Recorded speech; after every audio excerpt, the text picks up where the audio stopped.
Hello दोस्तों, welcome to zero I S में आपका स्वागत है दोस्तों। तो आज से हम लोग ईपीएफओ के लिए करंट अफेयर करेंगे और करंट अफेयर हम लोग 4 क्लास लेंगे, 27, 28, 29 और 30। इन 4 डेज में 4 क्लास में हम लोग जो है पिछले 1 ईयर का करंट अफेयर को देखेंगे। ठीक है। सबसे पहले आपको एक चीज़ इंपॉर्टेंट बताना है कि ईपीएफओ में दोस्तों जो करंट अफेयर आता है वो उतना ज़्यादा एनालिटिकल जो है नहीं होता है जिस तरह से सिविल सर्विस में पूछता है। ठीक है। इसमें जो करंट अफेयर होते हैं वो आपका जो लेवल होता है वो एसएससी और थोड़ा सा यूपीएससी का प्रीलिम्स के जैसा होता है। मोर और लेस जो है एसएससी के जैसा या जो 1 डे एग्ज़ाम होते हैं जैसे स्टेट पीसीएस उसके जैसा ये हमारा इसमें आपका करंट अफेयर जो है वो आता है। ये आपको ध्यान रखना है। ठीक है। इसलिए इसमें जो करंट अफेयर होंगे वो मोस्टली आपका रटने वाला होगा कि ये कौन था, कहाँ हुआ था मीटिंग, बुक कौन लिखा गया, कौन सा इंडेक्स, कौन सा रिपोर्ट, ये सारा चीज़ इस तरह के करंट अफेयर को इसमें कवर करवाया जाएगा। ठीक है। और कुछ जो इम्पोर्टेंट टॉपिक्स हैं उसका एनालिसिस भी होगा। ठीक है। तो ये पहला चीज़ आपको ध्यान में रखना है। दूसरा चीज़ इस आपको याद रखना है कि करंट अफेयर ये जो हमारा ईपीएफओ का सिलेबस में है उसमें आपको वो चीज़ें को याद करना है। ठीक है, बार बार। और वो कैसे याद होगा तो आप उसको बार बार पढ़िए, रटिए मत, बार बार अपना आँख से उसको नीचे गुजारते जाइए। आप देखेंगे वो धीरे धीरे करके आपको याद हो जाएगा। ठीक है। हम आपको पीडीएफ दे देंगे क्लास के एंड होने के बाद टेलीग्राम चैनल पे। टेलीग्राम चैनल का लिंक इस वीडियो के दोस्तों कमेंट सेक्शन में है। ठीक है। तो कोई भी दिक्कत आपको नहीं होगा, बस आप साथ साथ अच्छे से पढ़ते रहिए। ठीक है। अभी तक हम लोग ईपीएफओ का एमसीक्यू में भी बहुत सारा सब्जेक्ट्स को के एमसीक्यू को किए हैं, चाहे वो लेबर लॉ हो, सोशल सिक्योरिटी हो, कंप्यूटर हो, इंग्लिश हो, ठीक है, इकोनॉमिक्स हो, हिस्ट्री हो, है ना। बहुत सारा चीज़ हम लोगों ने किया है। बायोलॉजी का भी एमसीक्यू हमने देखा है। अब बहुत अच्छा खासा समय है। अभी हमारे पास सितंबर में 4 दिन बचा हुआ है। उसके बाद अक्टूबर में लगभग हमारा 31 डेज के आसपास है और नवंबर में भी 20 डेज के आसपास मोटा मोटी समय है। तो अच्छा खासा समय है। पूरा ईपीएफओ का सिलेबस हम लोग डिटेल्ड में कवर कर रहे हैं। तो स्टार्ट करते हैं दोस्तों आज का क्लास। ओवरऑल हमारा क्लास जो है 15 सितंबर से स्टार्ट हुआ था। ठीक है। डेली क्लास होता है, बस एक दिन से वीक में नहीं होता है संडे को, लेकिन इस बार संडे को भी क्लास होगा। ठीक है। ये क्लास नंबर 12 है। तो स्टार्ट करते हैं दोस्तों। ऐसे ओवरऑल क्लास 12 है, करंट अफेयर का क्लास नंबर 1 है। मेरा नाम राहुल बनवाला है और ये मेरे बारे में ब्रीफ इंट्रोडक्शन है। तो सबसे पहले अवार्ड्स, मेडल और ऑनर प्राइज़ देखते हैं। तो स्वच्छ सर्वेक्षण 2024-2025 जो अवार्ड है वो उसको दिया कौन? प्रेसिडेंट मुर्मू दिए। कहाँ पे दिए? विज्ञान भवन न्यू दिल्ली में। और ये अवार्ड जो है वो किस मिनिस्ट्री के द्वारा दिया जाता है? Ministry of housing and urban affairs, शहरी मंत्रालय के अंदर में ये दिया जाता है। ठीक है। ये जो प्रोग्राम हमारा स्वच्छ भारत सर्वेक्षण स्टार्ट हुआ था ये 9th नंबर का है और इस बार का थीम था रिड्यूस, रीयूज, रिसाइकल। चीज़ों को कम यूज करना है, दोबारा यूज करना है और उसको पुनर्चक्रण भी करना है। टोटल 4 कैटेगरी में 74 अवार्ड दिया गया है। एक बार इस बार नया कैटेगरी ऐड किया गया है जिसका नाम है सुपर स्वच्छ लीग सिटी। तो सुपर स्वच्छ लीग सिटी में फर्स्ट है इंदौर, सूरत और नवी मुंबई। सबसे क्लीन गंगा जो है, बेस्ट गंगा टाउन, जहाँ प्रयागराज को दिया गया है। बेस्ट कैंटोनमेंट बोर्ड, मतलब जो सैन्य जो हमारा कैंटोनमेंट होता है ना, छावनी, उसमें सबसे अच्छा कौन साफ सुथरा में था? तो सिकंदराबाद कैंटोनमेंट था, आंध्र प्रदेश का। ठीक है। उसके बाद बेस्ट सफाई मित्र सुरक्षित शहर जीवीएमसी विशाखापट्टनम को मिला है। ठीक है। और क्लीनेस्ट बिग सिटी, सबसे साफ बिग सिटी में अहमदाबाद आया है मिलियन+ कैटेगरी में। तो याद रखना है कि इंदौर जो है वो सुपर स्वच्छ लीग सिटी में फर्स्ट है और क्लीनेस्ट बिग सिटी में अहमदाबाद फर्स्ट पे किया है। उसके बाद भोपाल और लखनऊ है। नए प्रोग्राम भी लॉन्च किया गया है, स्वच्छ सिटी पार्टनरशिप इनिशिएटिव। इसमें जो शहर अच्छा परफॉर्म नहीं कर रहे हैं उसको हम लोग मेंटरिंग करेंगे, उसको सलाह देंगे कैसे आप अच्छा परफॉर्म स्वच्छ सर्वेक्षण में कीजिएगा। इसके अलावा हम लोग accelerated dump site remediation program लेके आए हैं। ठीक है। जो डंप साइट है जहाँ पे कूड़ा को एक जगह डंप किया जाए, इकट्ठा किया जाता है, तो उसको अच्छे से मैनेज करने के लिए हमारे पास accelerated dump site remediation program है ताकि जो कचरा प्रबंधन हो उसको ठीक से किया जा सके। उसके बाद पद्म अवार्ड के बारे में देखते हैं, जिसमें आता है पद्म अवार्ड जो होता है पद्मश्री, पद्म भूषण, पद्म विभूषण होता है ना। तो टोटल 2025 में 139 अवार्ड दिया गया जिसमें 7 जो है पद्म विभूषण दिया गया, 19 पद्म भूषण और 113 पद्मश्री दिया गया। ठीक है। और इसमें 23 वीमेन को अवार्ड दिया गया, 10 फॉरेनर को भी दिया गया है, NRI को, पर्सन ऑफ इंडियन ओरिजिन और ओवरसीज सिटीजन ऑफ इंडिया। तो आपको ध्यान क्या रखना है कि जो पद्मा अवार्ड है वो विदेशी लोगों को भी दिया जाता है। 13 पोस्थमस दिया गया है। पोस्थमस मतलब होता है मरने उपरांत, तो मरने के बाद भी अवार्ड दिया जाता है उनकी फैमिली को, ठीक है। और डुओ अवार्ड भी हो सकते हैं, मतलब एक साथ एक सेम अवार्ड 2 लोगों को दिया जा सकता है। जैसे उत्तराखंड में लिटरेचर और जर्नलिज्म के लिए उत्तराखंड के श्री ह्यूग और कॉलिन गैंजर को दिया गया है। तो अगर हम बात करेंगे जो हमारा पद्म विभूषण है, ठीक है, उसमें 7 जो अवार्ड देखो, सबसे जो मतलब रैंक के अनुसार देखोगे तो सबसे रैंक के अनुसार देखोगे तो होता है पद्म श्री, फिर पद्म भूषण, फिर पद्म विभूषण, और सबसे बड़ा होता है भारत रत्न, ठीक है। तो भारत रत्न जो है पद्म अवार्ड नहीं है, वो नेशनल अवार्ड है। तो सबको नेशनल अवार्ड बोलते हैं, सबको मिला के पद्मश्री हो, भूषण, विभूषण प्लस भारत रत्न। तो 7 लोगों को जो पद्म विभूषण दिया गया है उसमें किनको क्या दिया है वो थोड़ा ध्यान रखेंगे। जैसे डॉक्टर हैं डूवर नागेश्वर रेड्डी, तो डॉक्टर हैं चूँकि, तो मेडिसिन के लिए दिया गया, तेलंगाना के हैं। जस्टिस जगदीश सिंह केहर को पब्लिक अफेयर्स के दिया गया, ये चंडीगढ़ के हैं। फिर कुमुदिनी रजनीकांत लाखिया गुजरात के लिए मिला इनको, आर्ट के लिए। फिर लक्ष्मी नारायण सुब्रमण्यम आर्ट के लिए मिला, ये कर्नाटका के हैं। फिर MT वसुदेवन नायर मरने उपरांत मिला है लिटरेचर और एजुकेशन के लिए, केरला के थे। फिर ओसामू सुजुकी मरने उपरांत मिला है, ये ट्रेड एंड इंडस्ट्री जापान के हैं। और शारदा सिन्हा बिहार की, आपको पता है मरने उपरांत जो छठ की गाना ये सब गाती थी, भक्ति गाना, तो वो सारा चीज़ है, क्लियर। फिर प्रधानमंत्री नरेंद्र मोदी को कौन कौन सा इंटरनेशनल अंतर्राष्ट्रीय ऑनर मिला है उसके बारे में देख लीजिए।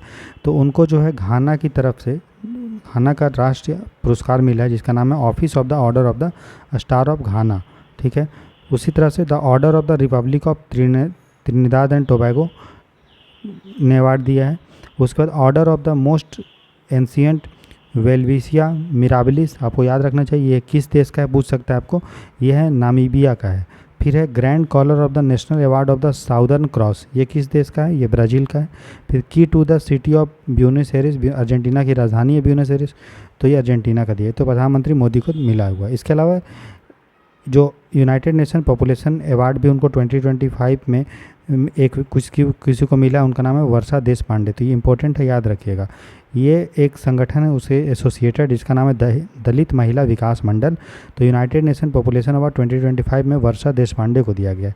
फिर PEN प्रिंटर प्राइज 2025 जो है वो मिला है लीला ओबुलेला का, जो सुडानिस स्कॉटिश ऑथर हैं। फिर PEN translate award 2025 Geetanjali Shree को मिला है, ठीक है। वंस एलिफेंट लिव्ड हेयर, एक उन्होंने ट्रांसलेट किया डेसी रॉकवेल ने, उनको मिला है गीतांजलि श्री। अब ये है ना, इनको पहले भी एक अवार्ड मिल चुका है। फिर तमिल विकी स्यूरन अवार्ड मिला है V वेदचलम को, ठीक है। फिर हेम बहादुर मल्ला अवार्ड फॉर्मर चीफ जस्टिस थे कल्याण श्रेष्ठ, उनको मिला है। ये आप दोनों छोड़ सकते हैं, बाकी ये इंपॉर्टेंट है ये सब। और बाकी मोदी जी को जो मिला है वो। अगर कुछ रिपोर्ट इंडेक्स कमेटी या सर्वे के बारे में देखेंगे तो United nation sustainable development goal index 2025 में फर्स्ट आया है फिनलैंड, और इंडिया जो है वो 99th पे है। QS बेस्ड स्टूडेंट सिटीज़ 2026 में स्टूडेंट के रहने के लिए सबसे जो है अफोर्डेबल वहनीय शहर है पूरे विश्व का, वो है दिल्ली। फिर हेनली पासपोर्ट इंडेक्स 2025 में सबसे अच्छा पासपोर्ट किस देश का है, वो है सिंगापुर, और इंडिया जो है वो 77th पे आता है। फिर न्यू एनर्जी मटेरियल डिस्कवरी, ठीक है, न्यू एनर्जी जो है मटेरियल का डिस्कवरी हुआ है जिसका नाम है सीलियम सिल्वर नियोबेट, ठीक है, AgNbO3 बोलते हैं इससे ये सुपर कंडक्टर बनाने के लिए और सुपर कैपेसिटर के लिए जो है न्यू एनर्जी मटेरियल का डिस्कवरी हुआ, जिसमें इंडियन साइंटिस्ट ने क्या किया,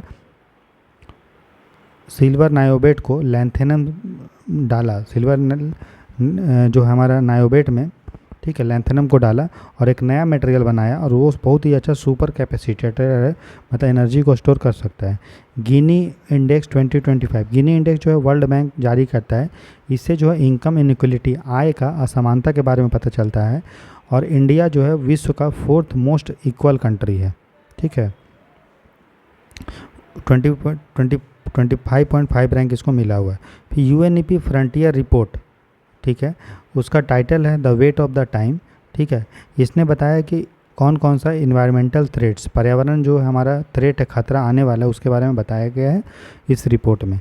फिर है परख RS सर्वे 2025, NCERT जारी करता है। इसमें 21 लाख स्टूडेंट का परख किया गया, मतलब टेस्ट किया गया, जो 3rd क्लास के थे, जो 6th क्लास के थे और जो 9th क्लास के थे।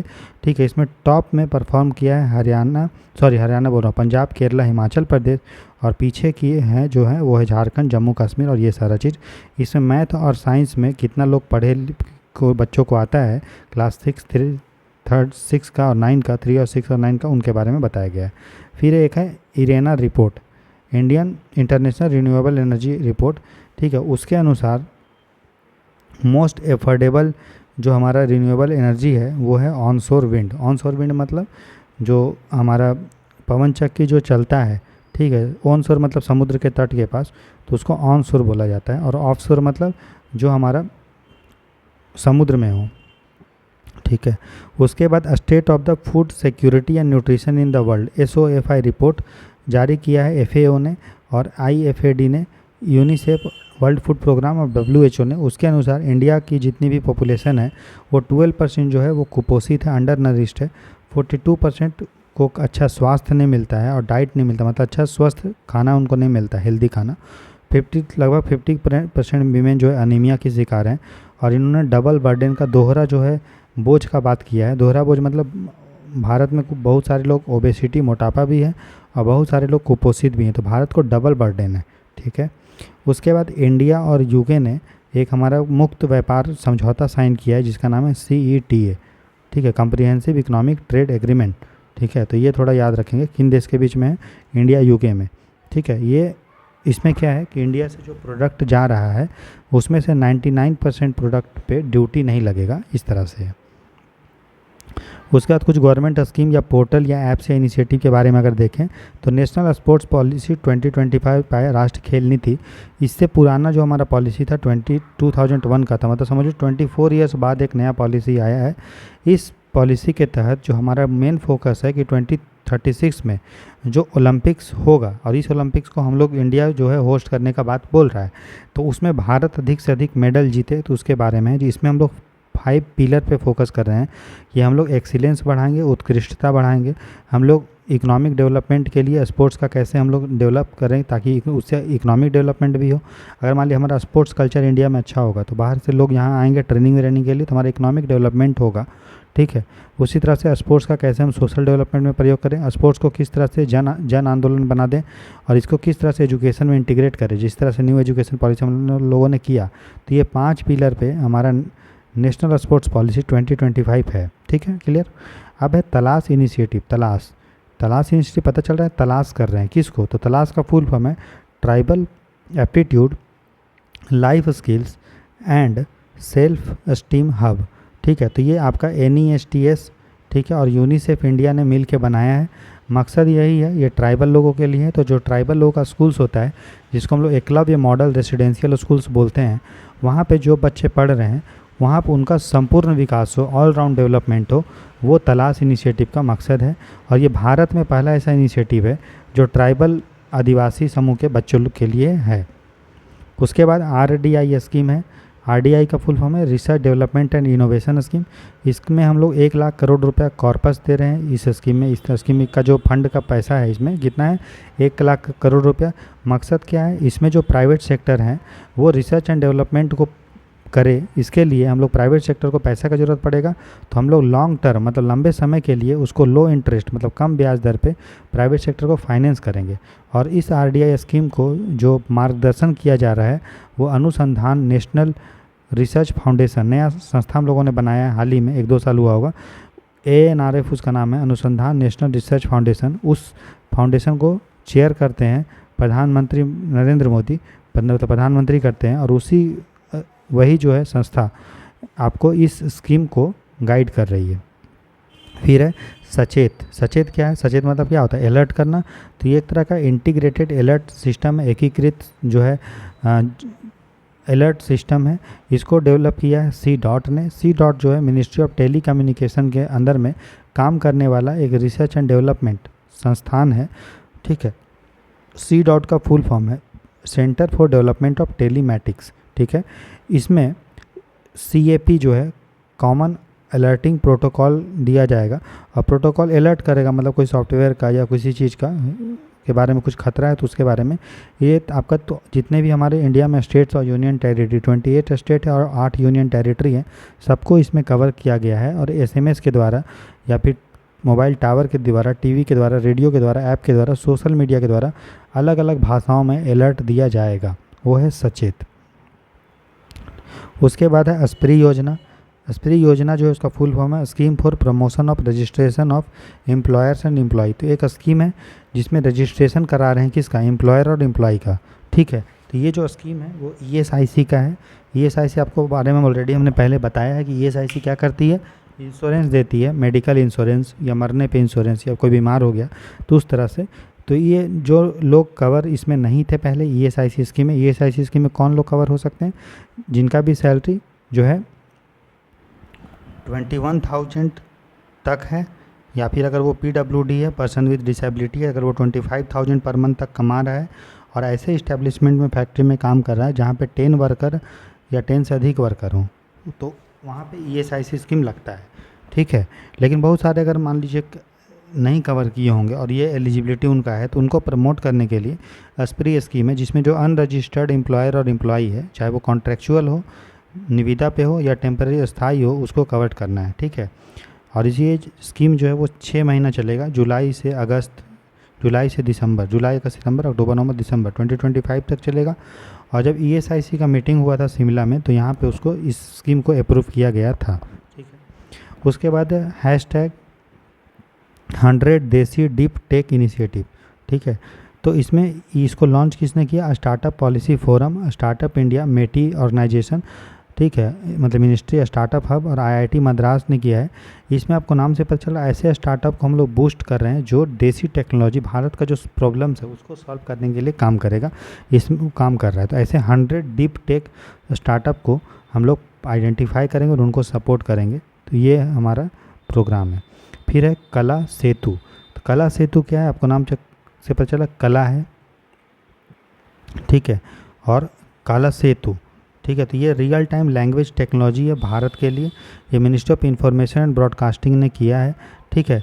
इसमें जो आर्टिफिशियल इंटेलिजेंस वाले स्टार्टअप हैं उनको हम लोग इनवाइट किए हैं कि जो भी अगर हम उसको कोई टेक्स्ट लिख के दे रहे हैं तो उसको वो ऑडियो में, वीडियो में, ग्राफिक्स में उसको कन्वर्ट कर दे, ठीक है, इंडियन लैंग्वेज में। मतलब हम लोग उसको लिख के कुछ भी दे रहे हैं तो इंडियन लैंग्वेज के हिसाब से उसको वीडियो, ऑडियो, ग्राफिक्स में बना दे। इसके लिए कला सेतु है, रियल टाइम लैंग्वेज टेक्नोलॉजी है फॉर भारत के लिए, ठीक है।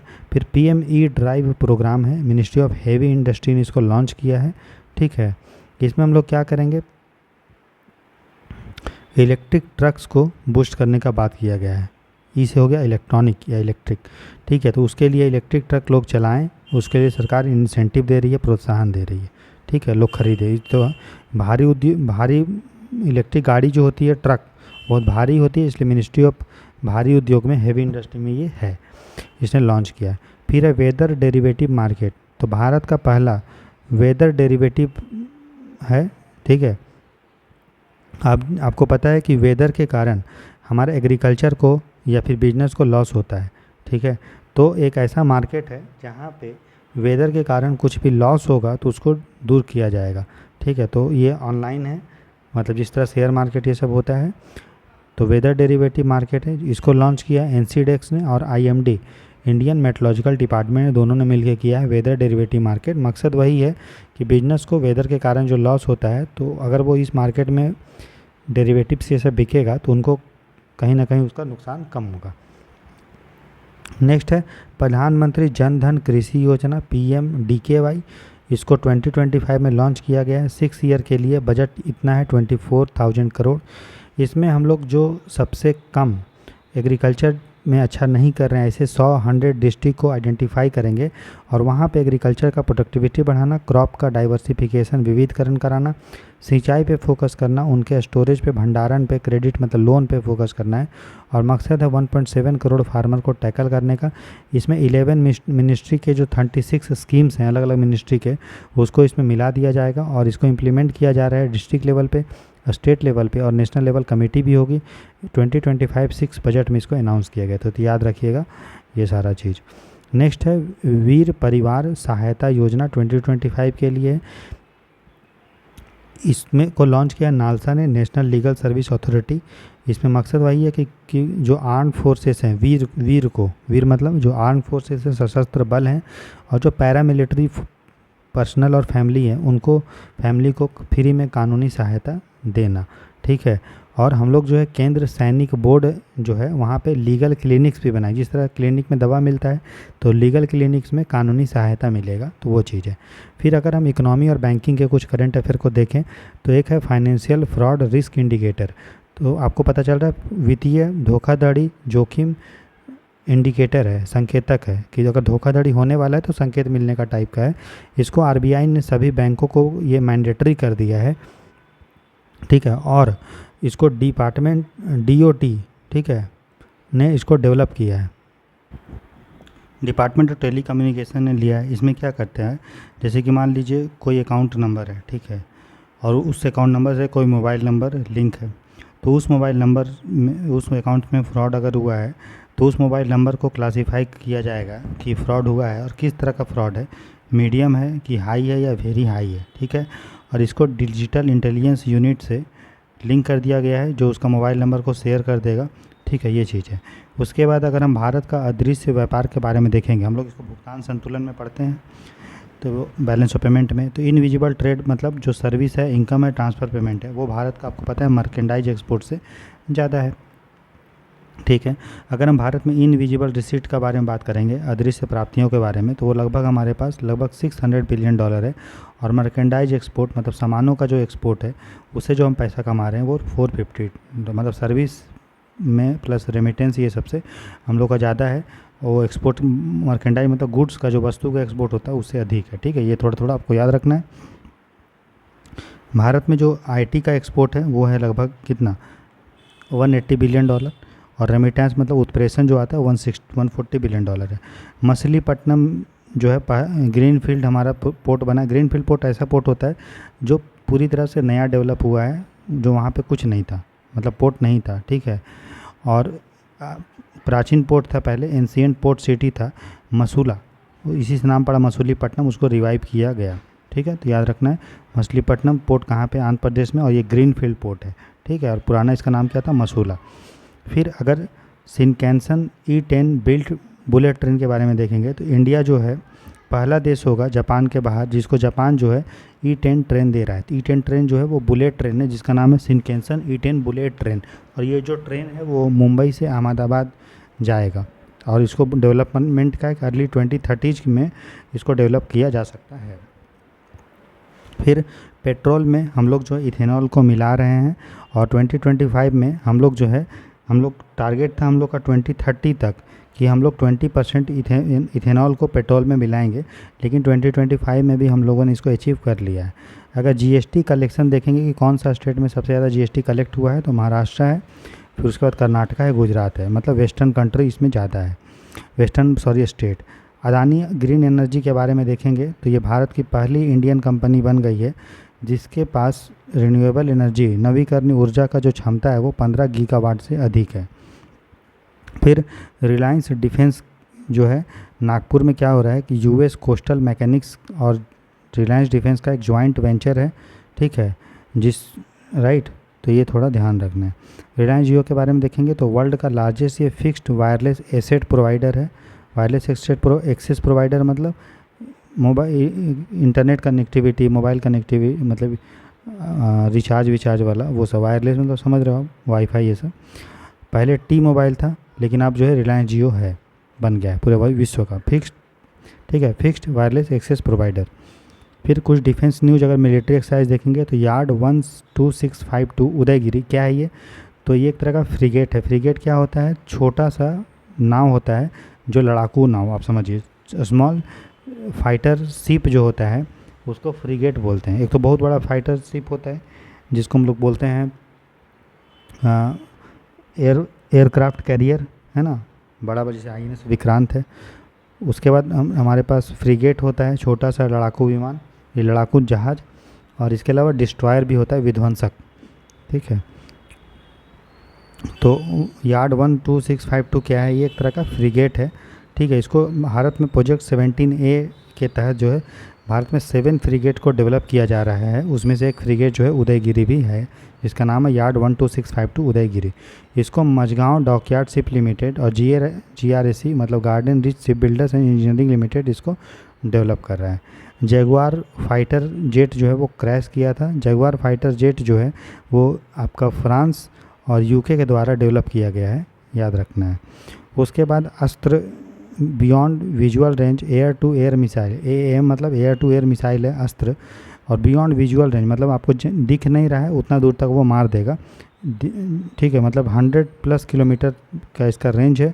इसको हाल ही में उड़ीसा से हम लोग जो सुखोई है MK1 उससे इस मिसाइल को फायर किए हैं, और ये आपका रेडियो फ्रीक्वेंसी मतलब रडार पे को पकड़ के काम करता है। उसके बाद है एक्सरसाइज तालिस्मान सब्रे 2025 पे एक अभ्यास हुआ है जिसका नाम है तालिस्मान सब्रे। इसको ऑस्ट्रेलिया और USA करता है, बायनियल होता है, और ये इंडो पैसिफिक में सबसे बड़ा मिलिट्री एक्सरसाइज है, एक्सरसाइज तालिस्मान सब्रे। न्यूज़ में इसलिए था कि इंडिया पहली बार इसको पार्टिसिपेट किया है। देखिए दोस्तों, दुर्गा पूजा दशहरा का त्यौहार है, तो बगल में भजन बज रहा है या गाना बज रहा है तो थोड़ा सा आप एडजस्ट करो, ठीक है, और अच्छे से एंजॉय करते हुए पढ़ाई कीजिए। फिर GEF 404 इंजन्स जो है वो आपका LCA लाइट कॉम्बैट एयरक्राफ्ट जिसका नाम है तेजस, उसमें यूज हो रहा है और यूज होगा, और भारत को USA की तरफ से ये इंजन हमको मिला है, ठीक है। उसके बाद INS निस्तार है, ये भारत का पहला इंडिजीनियस डाइविंग सपोर्ट वेसल है। जो वेसल डाइव कर रहा है, डाइव समझ रहे, पानी के अंदर जा रहा है, उसका कम्युनिकेशन को लेकर और सारा चीज़ को लेकर ये INS निस्तार डेवलप किया गया है, ठीक है। ये जो है 300 मीटर डेप्थ तक जो है ये INS निस्तार जा सकता है, इसको हिंदुस्तान शिप यार्ड लिमिटेड ने बनाया है। फिर AK-47 जिस तरह बंदूक होता है, तो AK जो है वो किसका याद रखिएगा, रसिया का है। तो AK-203 राइफल शेर इसको बोलते हैं, ये आपका Indo Russian rifle private limited ने अमेठी में इसको बना दिया, कहाँ पे, UP में। फिर पृथ्वी 2 और पृथ्वी अग्नि 1 मिसाइल का टेस्ट हुआ है। दोनों मिसाइल जो है आपका समझिए लैंड टू लैंड है, ठीक है। पृथ्वी भी लैंड टू लैंड है और अग्नि भी जो है पृथ्वी लैंड टू लैंड है। पृथ्वी 2 का जो रेंज है वो 350 किलोमीटर तक मार सकता है, और कितना वजन लेके जा सकता है, पेलोड 500 kg तक ये सामान लेके जा सकता है, मतलब मिसाइल लेके जा सकता है, या फिर वारहेड, और दोनों न्यूक्लियर वारहेड है, मतलब इसमें परमाणु हथियार आप इसमें डाल सकते हैं। अग्नि 1 जो है वो 700 to 900 किलोमीटर इसका रेंज है। पेलोड जो है वो 100 kg तक ले जा सकता है। आपको याद रखना है, देखो अग्नि 1 जो है 1000 तक है, अग्नि 2 2000 तक मार सकता है, अग्नि 3 3000 तक, अग्नि 4 4000 तक, ऐसे मोटा मोटी याद कर लीजिए, ठीक है। पृथ्वी का रेंज थोड़ा सा अग्नि से कम होता है, ठीक है। और दोनों क्या है, बैलिस्टिक मिसाइल है, और एक क्रूज मिसाइल होता है। तो ब्रह्मोस जो है वो क्रूज मिसाइल है, जिसको क्रूज मिसाइल सीधा सीधा जाता है, और पूरे रास्ते भर इसको जो है हमको सपोर्ट करना पड़ता है कि किधर जाएगा ये। लेकिन जो बैलिस्टिक मिसाइल है ये ऐसे जाएगा पैराबोला में, ये तो आधा दूर तक आप इसको सपोर्ट कीजिएगा, फिर ये गिरेगा अपना ग्रेविटी के अंडर में, ठीक है, समझ में आया। तो बैलिस्टिक मिसाइल जो होता है उतना ज़्यादा प्रिसाइज नहीं होता है, मतलब एकदम सटीक, लेकिन जो क्रूज मिसाइल होता है वो बहुत ही ज़्यादा सटीक होता है, एक्यूरेट होता है, मारने में कहाँ मारना एकदम एक्यूरेट। उसके बाद है आकाश प्राइम एयर डिफेंस सिस्टम, ठीक है। इसको लद्दाख में हम लोगों ने टेस्ट किया है, और एयर डिफेंस सिस्टम है, एयर मतलब बाहर से कोई मिसाइल आएगा तो ये उड़ा देगा, उसका नाम आकाश प्राइम एयर। और आकाश मिसाइल आपको पता है सरफेस टू एयर है, सरफेस से सतह से छोड़ते हैं, हवा में जाके उड़ाता है किसी चीज़ को, तो उसी को आकाश को यूज करके हम लोगों ने पूरा एयर डिफेंस सिस्टम डेवलप कर दिया है, ताकि कोई भी मिसाइल आएगा बाहर से तो हम इसको ऊपर ही उड़ा देंगे। इसको DRDO ने लद्दाख में लगाया है, और लद्दाख का हाइट कितना है, लगभग 15,000 फीट, ठीक है। फिर यार्ड 3034 अजय, ये क्या है भाई, तो ये आपका anti submarine warfare shallow water craft है, मतलब एक नाव है जिसमें मिसाइल लगा होता है और वो सबमरीन को उड़ाता है। तो anti submarine warfare shallow water एक हमारा जहाज़ है, पानी जहाज़, ठीक है, जिसमें मिसाइल लगा हो, किसको डुबाने के लिए, सबमरीन को, पनडुब्बी को डुबाने के लिए, और इसमें 80% जो सामान है वो भारत ने बनाया है। फिर समुद्र प्रचेत है, ये आपका पोल्यूशन कंट्रोल वेसल है। अब मान लीजिए कहीं पे तेल का रिसाव होने लगा, ऑयल स्पिल होने लगा समुद्र में, ठीक है, तो उसको दूर करने के लिए पानी से तेल को हटाने के लिए, जो हमारा पेट्रोल वेट्रोल मान लो नदी में तालाब में गिर गया तो उसके लिए है समुद्र प्रचेत। ठीक है, इसमें भी 70% जब कंटेंट जो है वो आपका भारत का है, बनाया है। फिर ULPGM V3 मिसाइल है। ULPGM मतलब अनआर्म्ड एरियल व्हीकल, यू से हो गया, और एल से हो गया लॉन्च्ड, पी से हो गया प्रिसाइजन गाइडेड मिसाइल। तो UAV मतलब ड्रोन से, अनआर्म्ड एरियल व्हीकल मतलब क्या, ऐसा चीज़ जो हवा में ऊपर उड़ रहा है और उसको आप उसमें कोई चला उसको नहीं रहा है, बस नीचे से उसको कंप्यूटर मतलब मोबाइल से या फिर रिमोट से कंट्रोल कर रहे हो, है कि नहीं, तो उसको बोलते हैं अनआर्म्ड एरियल व्हीकल। और उसमें हम लोग ने मान लो कोई एरियल व्हीकल है, यहाँ पे ये आकाश है हमारा, ठीक है, और यहाँ से हम उसको रिमोट से कंट्रोल कर रहे हैं, तो यहाँ पे भी हम लोग एक मिसाइल को फिट करके उड़ा दिए। सोचिए, उसको बोलते हैं ULPGM V3 मिसाइल या UAV launch precision guided missile है। ये डुअल चैनल सीकर है और ये दिन और रात कभी भी काम करेगा, चाहे आप प्लेन एरिया में हो या पहाड़ पे है तो वो ये आपको काम करेगा। फिर है एक्सरसाइज ड्रोन प्रहार। ठीक है, ड्रोन को कैसे हम लोग को ब्लास्ट करना है, ड्रोन को यूज कैसे करना है, ठीक है, ड्रोन से कैसे टकराना है, ख़त्म करना है, उसके लिए है। तो इंडियन आर्मी ने ईस्ट सियांग में अरुणाचल प्रदेश में इसको बनाया है, ताकि ड्रोन की मदद से कैसे आप हमारा भारत का सिक्योरिटी को बढ़ाएंगे, प्रिसाइजन टारगेट कहीं अटैक करना है कैसे करेंगे ड्रोन की मदद से। फिर अपाचे जो हेलीकॉप्टर्स है वो अमेरिका का है, अमेरिका की जो बोइंग कंपनी है वो बनाती है, और विश्व का सबसे जो एडवांस्ड ये लड़ाकू हेलीकॉप्टर है। याद रखिए, अपाचे हेलीकॉप्टर है, फाइटर प्लेन नहीं है, ठीक है ना, हवाई जहाज़ नहीं है, फाइटर वाला क्या है वो, हेलीकॉप्टर है। फिर ऑपरेशन महादेव, जो जम्मू कश्मीर में जो चिनार है कॉर्प्स, CRPF और जम्मू एंड कश्मीर पुलिस ने इसको लॉन्च किया था। ऑपरेशन महादेव मकसद था कि जो पहलगांव में नृशंस हत्या हुआ था, ठीक है, उसमें जो 3 टेररिस्ट थे उनको एलिमिनेट करना, और उन लोगों ने मार दिया। फिर ऑपरेशन कागर है, ये आपका या कगार एंटी नक्सलियों के लिए लॉन्च किया गया था। छत्तीसगढ़ तेलंगाना में इसको लॉन्च किया गया था। CRPF, cobra battalion, DRG, grey hound ये सब थे। फिर प्रचंड शक्ति, ये इंडियन आर्मी ने लॉन्च किया है। और किस तरह से युद्ध का जो जब हम लोग करेंगे तो किस तरह से युद्ध का ये अभ्यास है, ये कि कैसे उसको युद्ध के फील्ड में कैसे हम लोग आधुनिकीकरण को बढ़ावा देंगे। फिर पासेक एक्सरसाइज है, इसमें ये आपका अरेबियन सी में हुआ और यहाँ पे ग्रीस की तरफ से और इंडिया की तरफ से ने पार्टिसिपेट किए पासेक एक्सरसाइज में। फिर प्रलय मिसाइल, ये DRDO ने लॉन्च किया, ये आपका टैक्टिकल मिसाइल है, शॉर्ट रेंज के लिए है, इतना इसका रेंज होता है। क्वासी बैलिस्टिक है, मतलब पूरी तरह से ये बैलिस्टिक भी नहीं है और पूरी तरह से क्रूज भी नहीं है, दोनों का मिक्स है। तभी देखो ये आपका प्रिसाइजन कर पा रहा है, प्रिसाइजन कर पाता है क्रूज, लेकिन ये उस सेंस में क्रूज है, लेकिन ये आपका बैलिस्टिक का भी यूज कर रहा है, तो बैलिस्टिक भी हो गया। तो क्वासी बैलिस्टिक मिसाइल इसको बोलेंगे, DRDO लॉन्च की है, इसको बनाई है। फिर ICGS है, इंडियन कोस्टल गार्ड शिप, जिसका नाम अटल है। ये आपका फास्ट पेट्रोल के लिए यूज किया जाता है, निगरानी रखने के लिए समुद्र के तट पे, ठीक है, राइट। इसको वास्को डिगामा जो पोर्ट है वहाँ पे इसको लॉन्च किया गया था, ठीक है। देखिएगा वास्को डिगामा पोर्ट कहाँ पे, गोवा पे है या कहाँ पे, आप बताइए कमेंट सेक्शन में। नेक्स्ट इन्वायरमेंट को लेकर अगर करंट अफेयर कुछ देखें तो न्यू स्पीसीज का डिस्कवरी हुआ आसाम में, जिसका नाम है गार्सिनिया कुसुमी। ये एक तरह का पेड़ है, एवरग्रीन पेड़, ठीक है, हरित पेड़ है। इसको लोकल भाषा में तोयकोरा बोलते हैं। फिर एक पिराटूला एक्यूमिनाटा है, ये आपका भेड़िया उल्फ स्पाइडर है, एक सुंदरवन मिला इसका स्पाइडर है, मतलब जो उल्फ जैसा थोड़ा आपको देखने को मिलेगा, उसका आकार उकार होता होगा। स्पाइडर मतलब हो गया मकड़ी। फिर इक्वीन डिजीज फ्री कंपार्टमेंट, एक ऐसा हम लोग एरिया बना रहे हैं जहाँ जिसको हम पूरी तरह से घोड़ा के लिए सुरक्षित कर दे रहे हैं कि वहाँ पे कोई भी घोड़ा का बीमारी वहाँ पे नहीं होगा, चाहे वो एनीमिया हो या इक्वीन इन्फ्लुएंजा और ये ग्लैंडर्स हो, ये सब घोड़ा की बीमारी होता है, ठीक है। जिसको डेवलप किया है ministry of fishery animal husbandry और डेयरिंग ने। और कहाँ पे किया है, तो मेरठ यूपी में किया। और याद रखिएगा भारत का पहला इक्वीन डिजीज फ्री कंपार्टमेंट जो है वो बनाया गया है मेरठ यूपी में, और world organisation for animal health ने इसको बनाया है। क्या है आपको समझ में आ गया। माउंट रेनियर न्यूज में था, जो अमेरिका में है, वहाँ पे बहुत ज़्यादा भूकंप धीरे धीरे करके आ रहा है। उसके बाद यूरोप में हम लोग क्या कर रहे हैं, बीच बीच में जैसे नदी है, तो नदी में अगर डैम बना दोगे बार बार तो नदी का जो स्पीड है वो कम हो जाएगा। तो हम लोग क्या कर रहे हैं, यूरोप में आपसे पूछ सकता है कि यूरोप ये जो डैम रिमूवल प्रोग्राम है जिसमें हम लोग 25,000 किलोमीटर जो नदियाँ का लेंथ है उसमें कोई भी डैम नहीं आना चाहिए, उसको फ्री कर देंगे 2030 तक। तो ये कहाँ का किसका है? यूरोप का डैम रिमूवल प्रोग्राम है। फिर है हॉर्नबिल कंजर्वेशन सेंटर। हॉर्नबिल एक पक्षी होता है बहुत बड़ा, तो इसका कंजर्व करने के लिए संरक्षण केंद्र बना रहे हैं तमिलनाडु अन्नामलाई टाइगर रिजर्व में। और इसमें 4 स्पीसीज जो हॉर्नबिल के हैं, चाहे वो ग्रेट हॉर्नबिल हो या मालाबार ग्रे हॉर्नबिल हो या मालाबार पाइड हॉर्नबिल हो या इंडियन ग्रे हॉर्नबिल, उसको हम लोग कर रहे हैं। इसमें जो साकॉन है, wild life institute of India NCF वो कर रही है। याद रखना है जो ग्रेट हॉर्नबिल है वो राजकीय पक्षी है। स्टेट बर्ड है किसका? 2 स्टेट का, एक अरुणाचल प्रदेश और एक है केरला।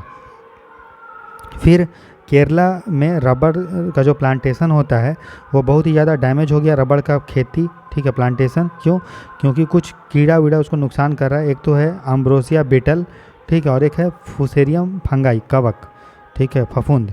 फिर है सुंदरबन टाइगर रिजर्व, न्यूज में था, इसको हम लोग विस्तार कर रहे हैं।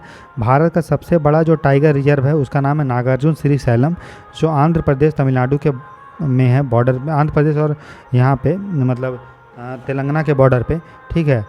और अभी दूसरे नंबर का जो टाइगर रिजर्व सबसे बड़ा हम लोग बना रहे हैं वो सुंदरबन को बना रहे हैं, ठीक है, और ये बन गया है। फिर काजीरंगा टाइगर रिजर्व के बारे में देखेंगे तो आसाम में है। यहाँ पे सबसे तीसरे नंबर पे सबसे ज़्यादा टाइगर यहाँ पे मिलता है। सबसे ज़्यादा टाइगर कहाँ पे मिलता है? कौन से टाइगर रिजर्व में? कमेंट सेक्शन में लिख के बताओ। और सेकेंड नंबर पे सबसे ज़्यादा बाघ कहाँ मिलता है वो बताइए। थर्ड पे तो चलो काजीरंगा में मिलता है। फिर हरियाणा में एक जंगल सफारी बनाया जा रहा है जो पूरे एशिया का सबसे बड़ा जंगल सफारी होगा, और बना कहाँ रहे? अरावली में, याद रखिएगा। फिर इंडिया बायोफ्यूल कंजम्पशन अगर देखेंगे कि भारत में कितना जैव ईंधन का कंजम्पशन होता है, तो भारत चौथा सबसे बड़ा कंजम्पशन है विश्व में। इसने चाइना को पीछे छोड़ दिया था, ठीक है, तो ये ध्यान रखना है। उसके बाद कुछ इंटरनेशनल न्यूज अगर देखेंगे तो क्वाड एट सी शिप ऑब्जर्वर मिशन हुआ है। क्वाड एट सी शिप ऑब्जर्वर मिशन, इसमें 4 जो देश हैं क्वाड में उसके कोस्ट गार्ड ने पार्टिसिपेट किया, इंडिया, USA, जापान और ऑस्ट्रेलिया, ठीक है। कनाडा ने 3% जो वो टैक्स लेता था, digital service tax, Amazon, Flipkart पे, ये सारा चीज़ मतलब डिजिटल सर्विस प्रोवाइडर्स ये लोगों पे, गूगल ये सब पे, तो इसको गूगल टैक्स भी बोलते हैं, तो उसको ख़त्म कर दिया, ठीक है। तो पूछ सकता है डिजिटल सर्विस टैक्स को किसने हाल ही में ख़त्म किया? तो कनाडा ने। इंडिया ने दोबारा से रीज्वाइन किया यूनिकॉड कंसोर्टियम, ठीक है। इसमें आपको मेंबर और वोटिंग राइट आपको मिलेगा। रसिया जो है, याद रखिएगा, पहला देश है जिसने तालिबान गवर्नमेंट को, अफगानिस्तान वाले को रिकॉग्नाइज किया, पहचान दिया, तो पूछ सकता है आपको, ठीक है। बुल्गारिया जो है 21st नेशन बन चुका है जिसने अपना करेंसी को यूरो को अपना करेंसी बनाया है, और इस तरह से यूरो जोन का मेंबर बन गया। यूरो जोन कौन होते हैं? यूरो जोन वो यूरोप के देशों का ग्रुप बोला जाता है जिसने यूरो को अपना करेंसी बनाया। तो बुल्गारिया जो है वो भी अपना यूरो जोन को ज्वाइन कर लिया है, ठीक है। हाल ही में इंडिया और नामीबिया ने एक MOU साइन किया है, ठीक है, जिसके तहत वो लोग जो है, इंडिया तो ज्वाइन किया है, और दोनों जो है ग्लोबल बायोफ्यूल अलायंस को ज्वाइन करेंगे। ये चीज़ इंपॉर्टेंट याद रखिएगा। UK में वोटिंग के अधिकार को 16 ईयर्स कर दिया गया, मतलब 16 ईयर के लोग जो हैं या उनसे ऊपर वो वोट दे सकते हैं, और ये 2029 इलेक्शन में होगा। भारत में कितना? 18 ईयर्स है, ठीक है। WHO जो था, एक ट्रैकोमा जो होता है वो आँख का बीमारी है। सेनेगल एक देश है, ठीक है, वो कहाँ है? सेनेगल अफ्रीका का देश है। तो अफ्रीका में जो सेनेगल है उसको WHO ने डिक्लेयर किया कि वहाँ पे कोई भी ट्रैकोमा नहीं है अब, ठीक है। चाइना जो है डैम बना रहा है, उसका नाम है मेडोंग हाइड्रो पावर डैम। कहाँ पे बना रहा है? ब्रह्मपुत्र नदी में, जिसको चाइना में यारलुंग जांगपो बोलते हैं। जुलाई 2025 में पाकिस्तान UNSC का प्रेसिडेंट था, ठीक है। यूनेस्को को अमेरिका पहले निकल गया था, फिर से ज्वाइन किया, फिर से अमेरिका जो है 2026 में अमेरिका ने बोल दिया कि 2026 में हम फिर से यूनेस्को को छोड़ेंगे। ब्राज़ील ने जो इंटरनेशनल कोर्ट ऑफ जस्टिस है, उन्होंने इजराइल के जो हमारा प्रधानमंत्री है बेंजामिन नेतन्याहू, उसके अगेंस्ट में नरसंहार का केस किया था, ICJ में किया गया था। तो ब्राज़ील भी उसको ज्वाइन किया है, सपोर्ट किया है कि हाँ भाई जो केस हुआ है वो सही है। फिर प्रेहा विहार टेम्पल, याद रखिए, प्रेहा विहार टेम्पल विवाद हो रहा है किस देश में बीच में? तो पूछ सकता है आपसे, थाईलैंड, कंबोडिया के बीच में। फ्रांस जो है वो पहला देश बना है, पहला G7 देश, याद रहेगा, फ्रांस पहला G7 कंट्री बना है जिसने फ़िलिस्तीन को रिकॉग्नाइज किया है, ठीक है, पूछ सकता है आपसे। ठीक है। फिर इंडिया और यूएई में कम्प्रिहेंसिव इकोनॉमिक पार्टनरशिप एग्रीमेंट हुआ है, किसके लिए? ग्रीन स्टील के लिए। ग्रीन स्टील समझ रहे हो, जिसको बनाने के लिए रिन्यूएबल एनर्जी चाहिए, ऐसा स्टील जिसको बनाने के लिए रिन्यूएबल एनर्जी चाहिए, और एल्युमिनियम कॉर्पोरेशन के लिए। फिर आपसे पूछ सकता है न्यूयॉर्क डिक्लेरेशन हाल में ही न्यूज में था, वो किसके लिए था? तो ये फ़िलिस्तीन का 2 स्टेट सॉल्यूशन था, जिसमें बात की गई है कि 2 स्टेट बनना चाहिए, कि इजराइल और फ़िलिस्तीन, जिसको यूनाइटेड नेशन में अडॉप्ट किया गया। ठीक है, राइट। उसके बाद G7 कंट्री ने एग्जेम्पशन दिया है यूएस फर्म्स को कि वो ग्लोबल मिनिमम टैक्स जो है उसको नहीं देना पड़ेगा। ठीक है। उसके बाद यूएस जो है वो आपका माउना लोआ ऑब्जर्वेटरी है, माउना लोआ ऑब्जर्वेटरी, ठीक है, आपका पैसिफिक ओशियन में है माउना लोआ ऑब्जर्वेटरी, प्रशांत महासागर में, जिसमें वो CO2 को मॉनिटर करता है। इस ऑब्जर्वेटरी के द्वारा, पर्यवेक्षक केंद्र के द्वारा CO2 का कितना CO2 इन्वायरमेंट में है, एटमॉस्फेयर में, उसको मॉनिटर करता है। तो यूएसए उसको आप जो है माउना लोआ ऑब्जर्वेटरी को पैसा नहीं देगा। ट्रम्प तो है ही, जानते हैं आप कैसा है, तो सब चीज़ को निकलना, उसे पैसा नहीं देना, वो सारा चीज़ है। इलॉन मस्क ने हाल ही में अपना एक नया पार्टी बनाया है जिसका नाम है अमेरिका पार्टी। ठीक है। फिर इंडिया ने लॉन्च किया है traditional knowledge digital library, TKDL बोलते हैं, जहाँ पे ट्रेडिशनल नॉलेज जो पारंपरिक ज्ञान है, कि जैसे हल्दी का प्रयोग कहाँ कहाँ करोगे, चोट लग गया तो क्या करोगे, बुखार में क्या, जो ट्रेडिशनल पारंपरिक नॉलेज भारत का है उसको स्टोर करने के लिए एक डिजिटल लाइब्रेरी बनाए। ये आर्टिफिशियल इंटेलिजेंस से पावर है, और आयुर्वेद और बहुत सारा इसमें जानकारी इसमें है। फिर न्यू डेवलपमेंट बैंक जो है, न्यू डेवलपमेंट में समझते हैं इसको, ब्रिक्स बैंक भी बोलते हैं, है ना। इसमें नए मेंबर जो हैं जो न्यू डेवलपमेंट बैंक को ज्वाइन किए वो है कोलंबिया, उज्बेकिस्तान। यूनाइटेड स्टेट्स ने सैंक्शन किया है किसको? फ्रांसिस्का अल्बनीज को। ठीक है, ये कौन है? UNHRC का स्पेशल रिपोर्टर है, उसको सैंक्शन किया। क्या है ये? रिपोर्टर नहीं है, रैपोटोर बोलते हैं इसको। ठीक है।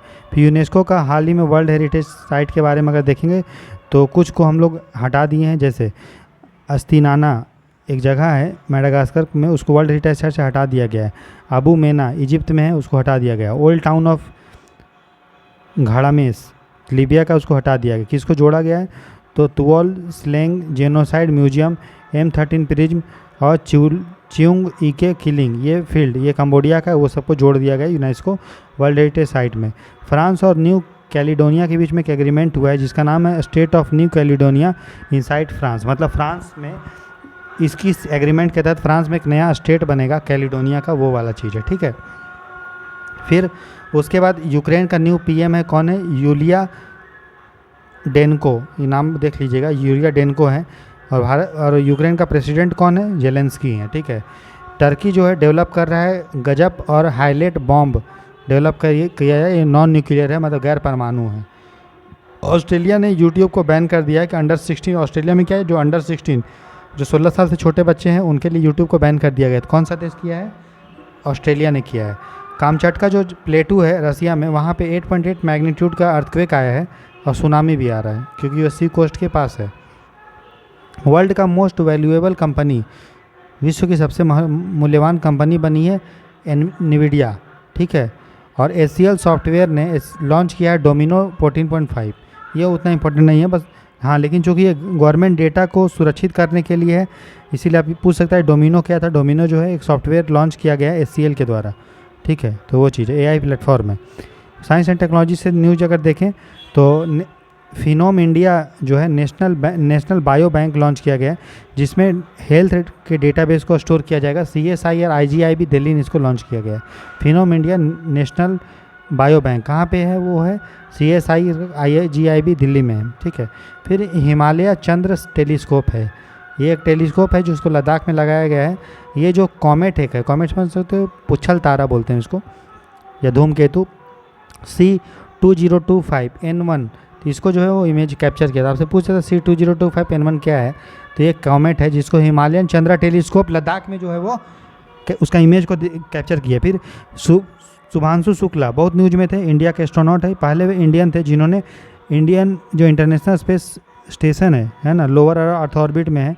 ठीक है, उसमें गए थे और एक्सियम 4 मिशन था, वो बहुत सारे लोग गए थे, 3-4 लोग। तो एक्सियम 4 मिशन था, उसमें भारत के तरफ से ये थे, और वहाँ पे इन्होंने 60 एक्सपेरिमेंट किया। कहाँ पे? इंटरनेशनल स्पेस स्टेशन में। तो ये व्यक्ति का नाम याद रखिएगा। WHO ने HIV को रोकथाम के लिए एक दवा बनाया जिसका नाम है लीना कैपेवीर। ठीक है, इजराइल ने एक मिसाइल लॉन्च की, एक सेटेलाइट लॉन्च किया जिसका नाम है ड्रोर-1। ये गवर्नमेंट के द्वारा पूरा तरह से बिल्ट होने वाला सेटेलाइट है इजराइल का।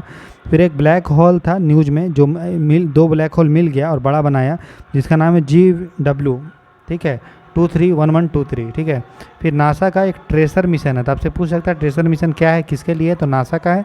इसमें नासा जो है 2 सेटेलाइट को भेज रहा है और उसके द्वारा वो स्टडी करेगा मैग्नेटिक रिकनेक्शन का, ठीक है, चुंबकीय चीज़ों को पढ़ेगा। फिर निसार सेटेलाइट है नासा और इसरो का, तभी नाम है नासा इसरो। ठीक है, ये डुअल अपर्चर रडार है। ठीक है, इसको हम लोग GSLV F-16 सेटेलाइट से लॉन्च किए हैं, मतलब ये जो लॉन्चिंग हमारा जो वेसल है उससे लॉन्च किए हैं इस सेटेलाइट को, और ये डुअल फ्रीक्वेंसी रडार है। ठीक है, उसके बाद अनंत टेक्नोलॉजी हैदराबाद का है। ये जो टेक्नोलॉजी है पहला ऐसा जो टेक्नोलॉजी है जो भारत को का पहला प्राइवेट ब्रॉडबैंड सर्विस देगा 28 तक। तो भारत का पहला सैटेलाइट ब्रॉडबैंड सर्विस देने वाला जो हमारा टेक्नोलॉजी एक है उसका नाम है अनंत टेक्नोलॉजी। एक तरह का ये इंस्टीट्यूट है, संस्था है। 100 Gbps इसका स्पीड होगा, सोचिए।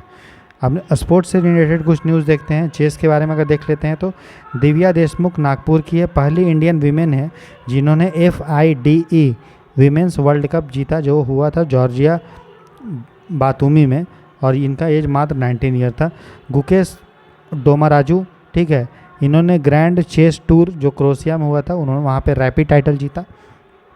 ग्रैंड मास्टर का टाइटल भारत का 87 ग्रैंड मास्टर बने हैं हरिकृष्ण एरा।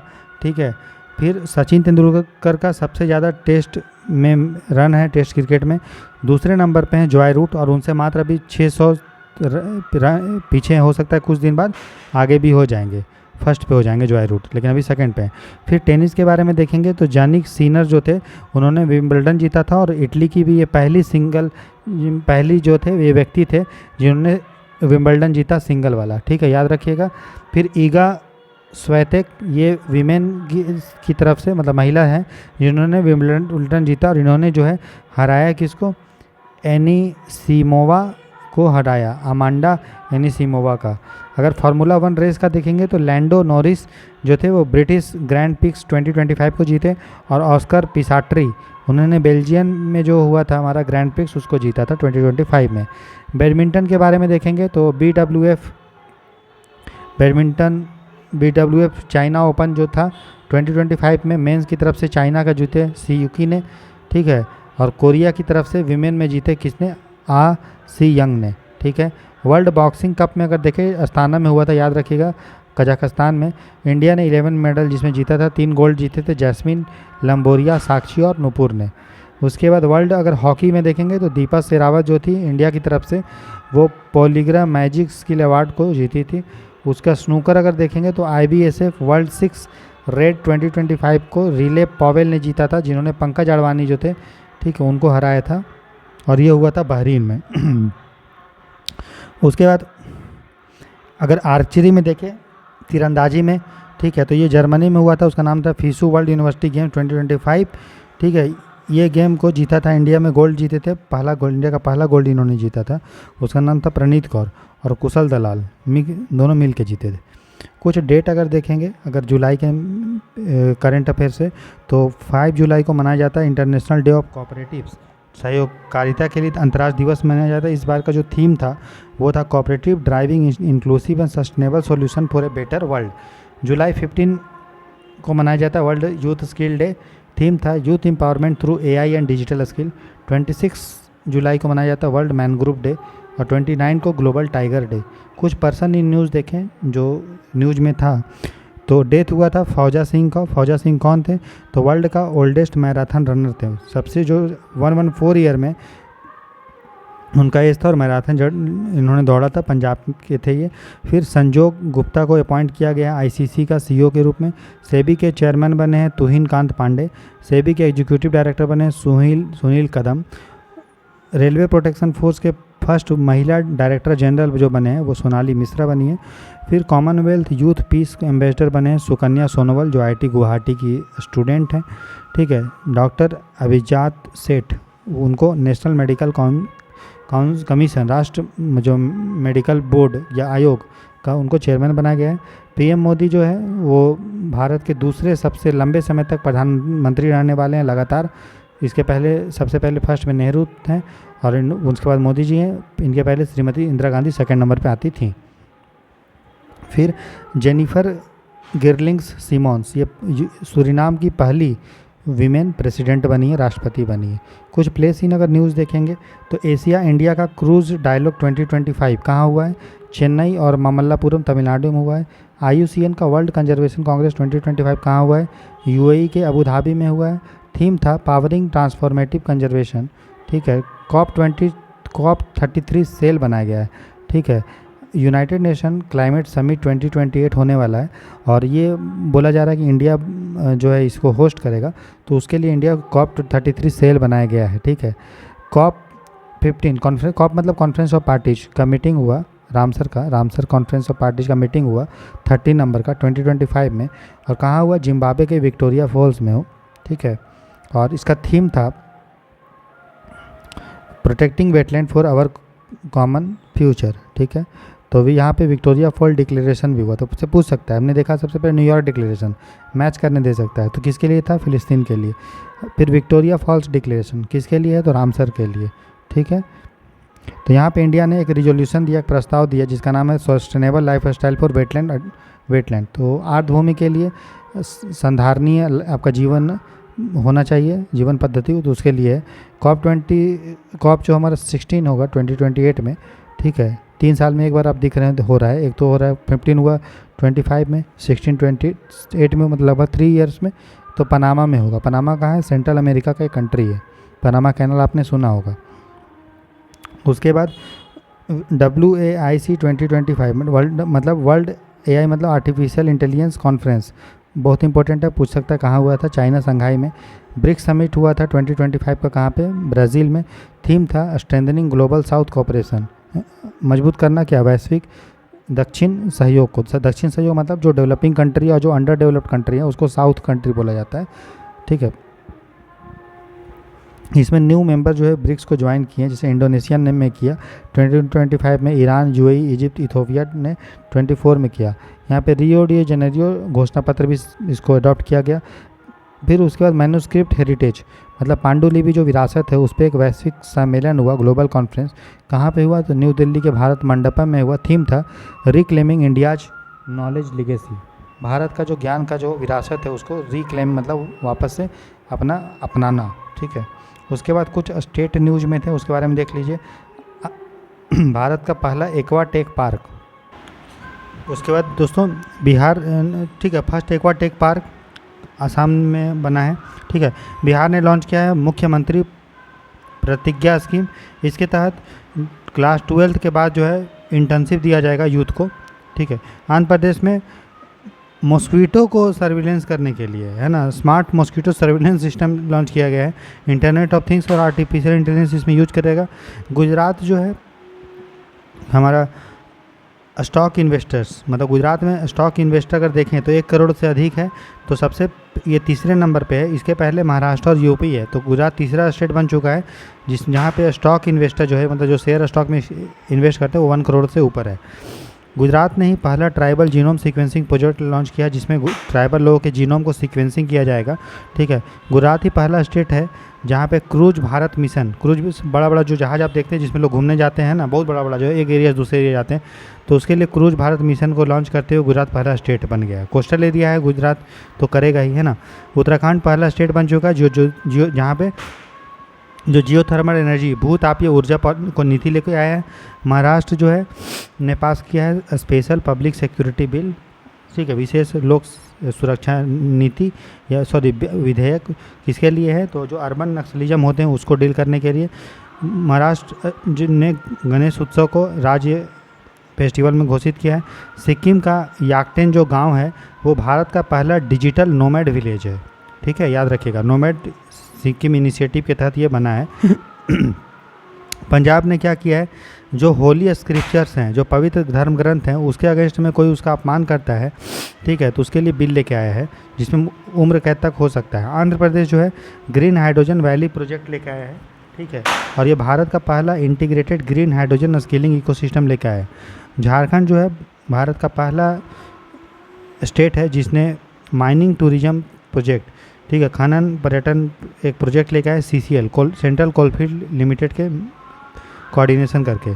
केरला का जो अरुथनकल पुलिस स्टेशन अलपुजा डिस्ट्रिक्ट में है वो भारत का पहला पुलिस स्टेशन बन चुका है जो ISO 9001:2015 सर्टिफिकेशन है। सोच लो कितना डेवलप्ड है कि पुलिस स्टेशन को भी सर्टिफिकेशन मिल रहा है। अच्छा होगा तभी ना। तो पहला जो है भारत का पहला पुलिस स्टेशन है अरुथनकल पुलिस स्टेशन।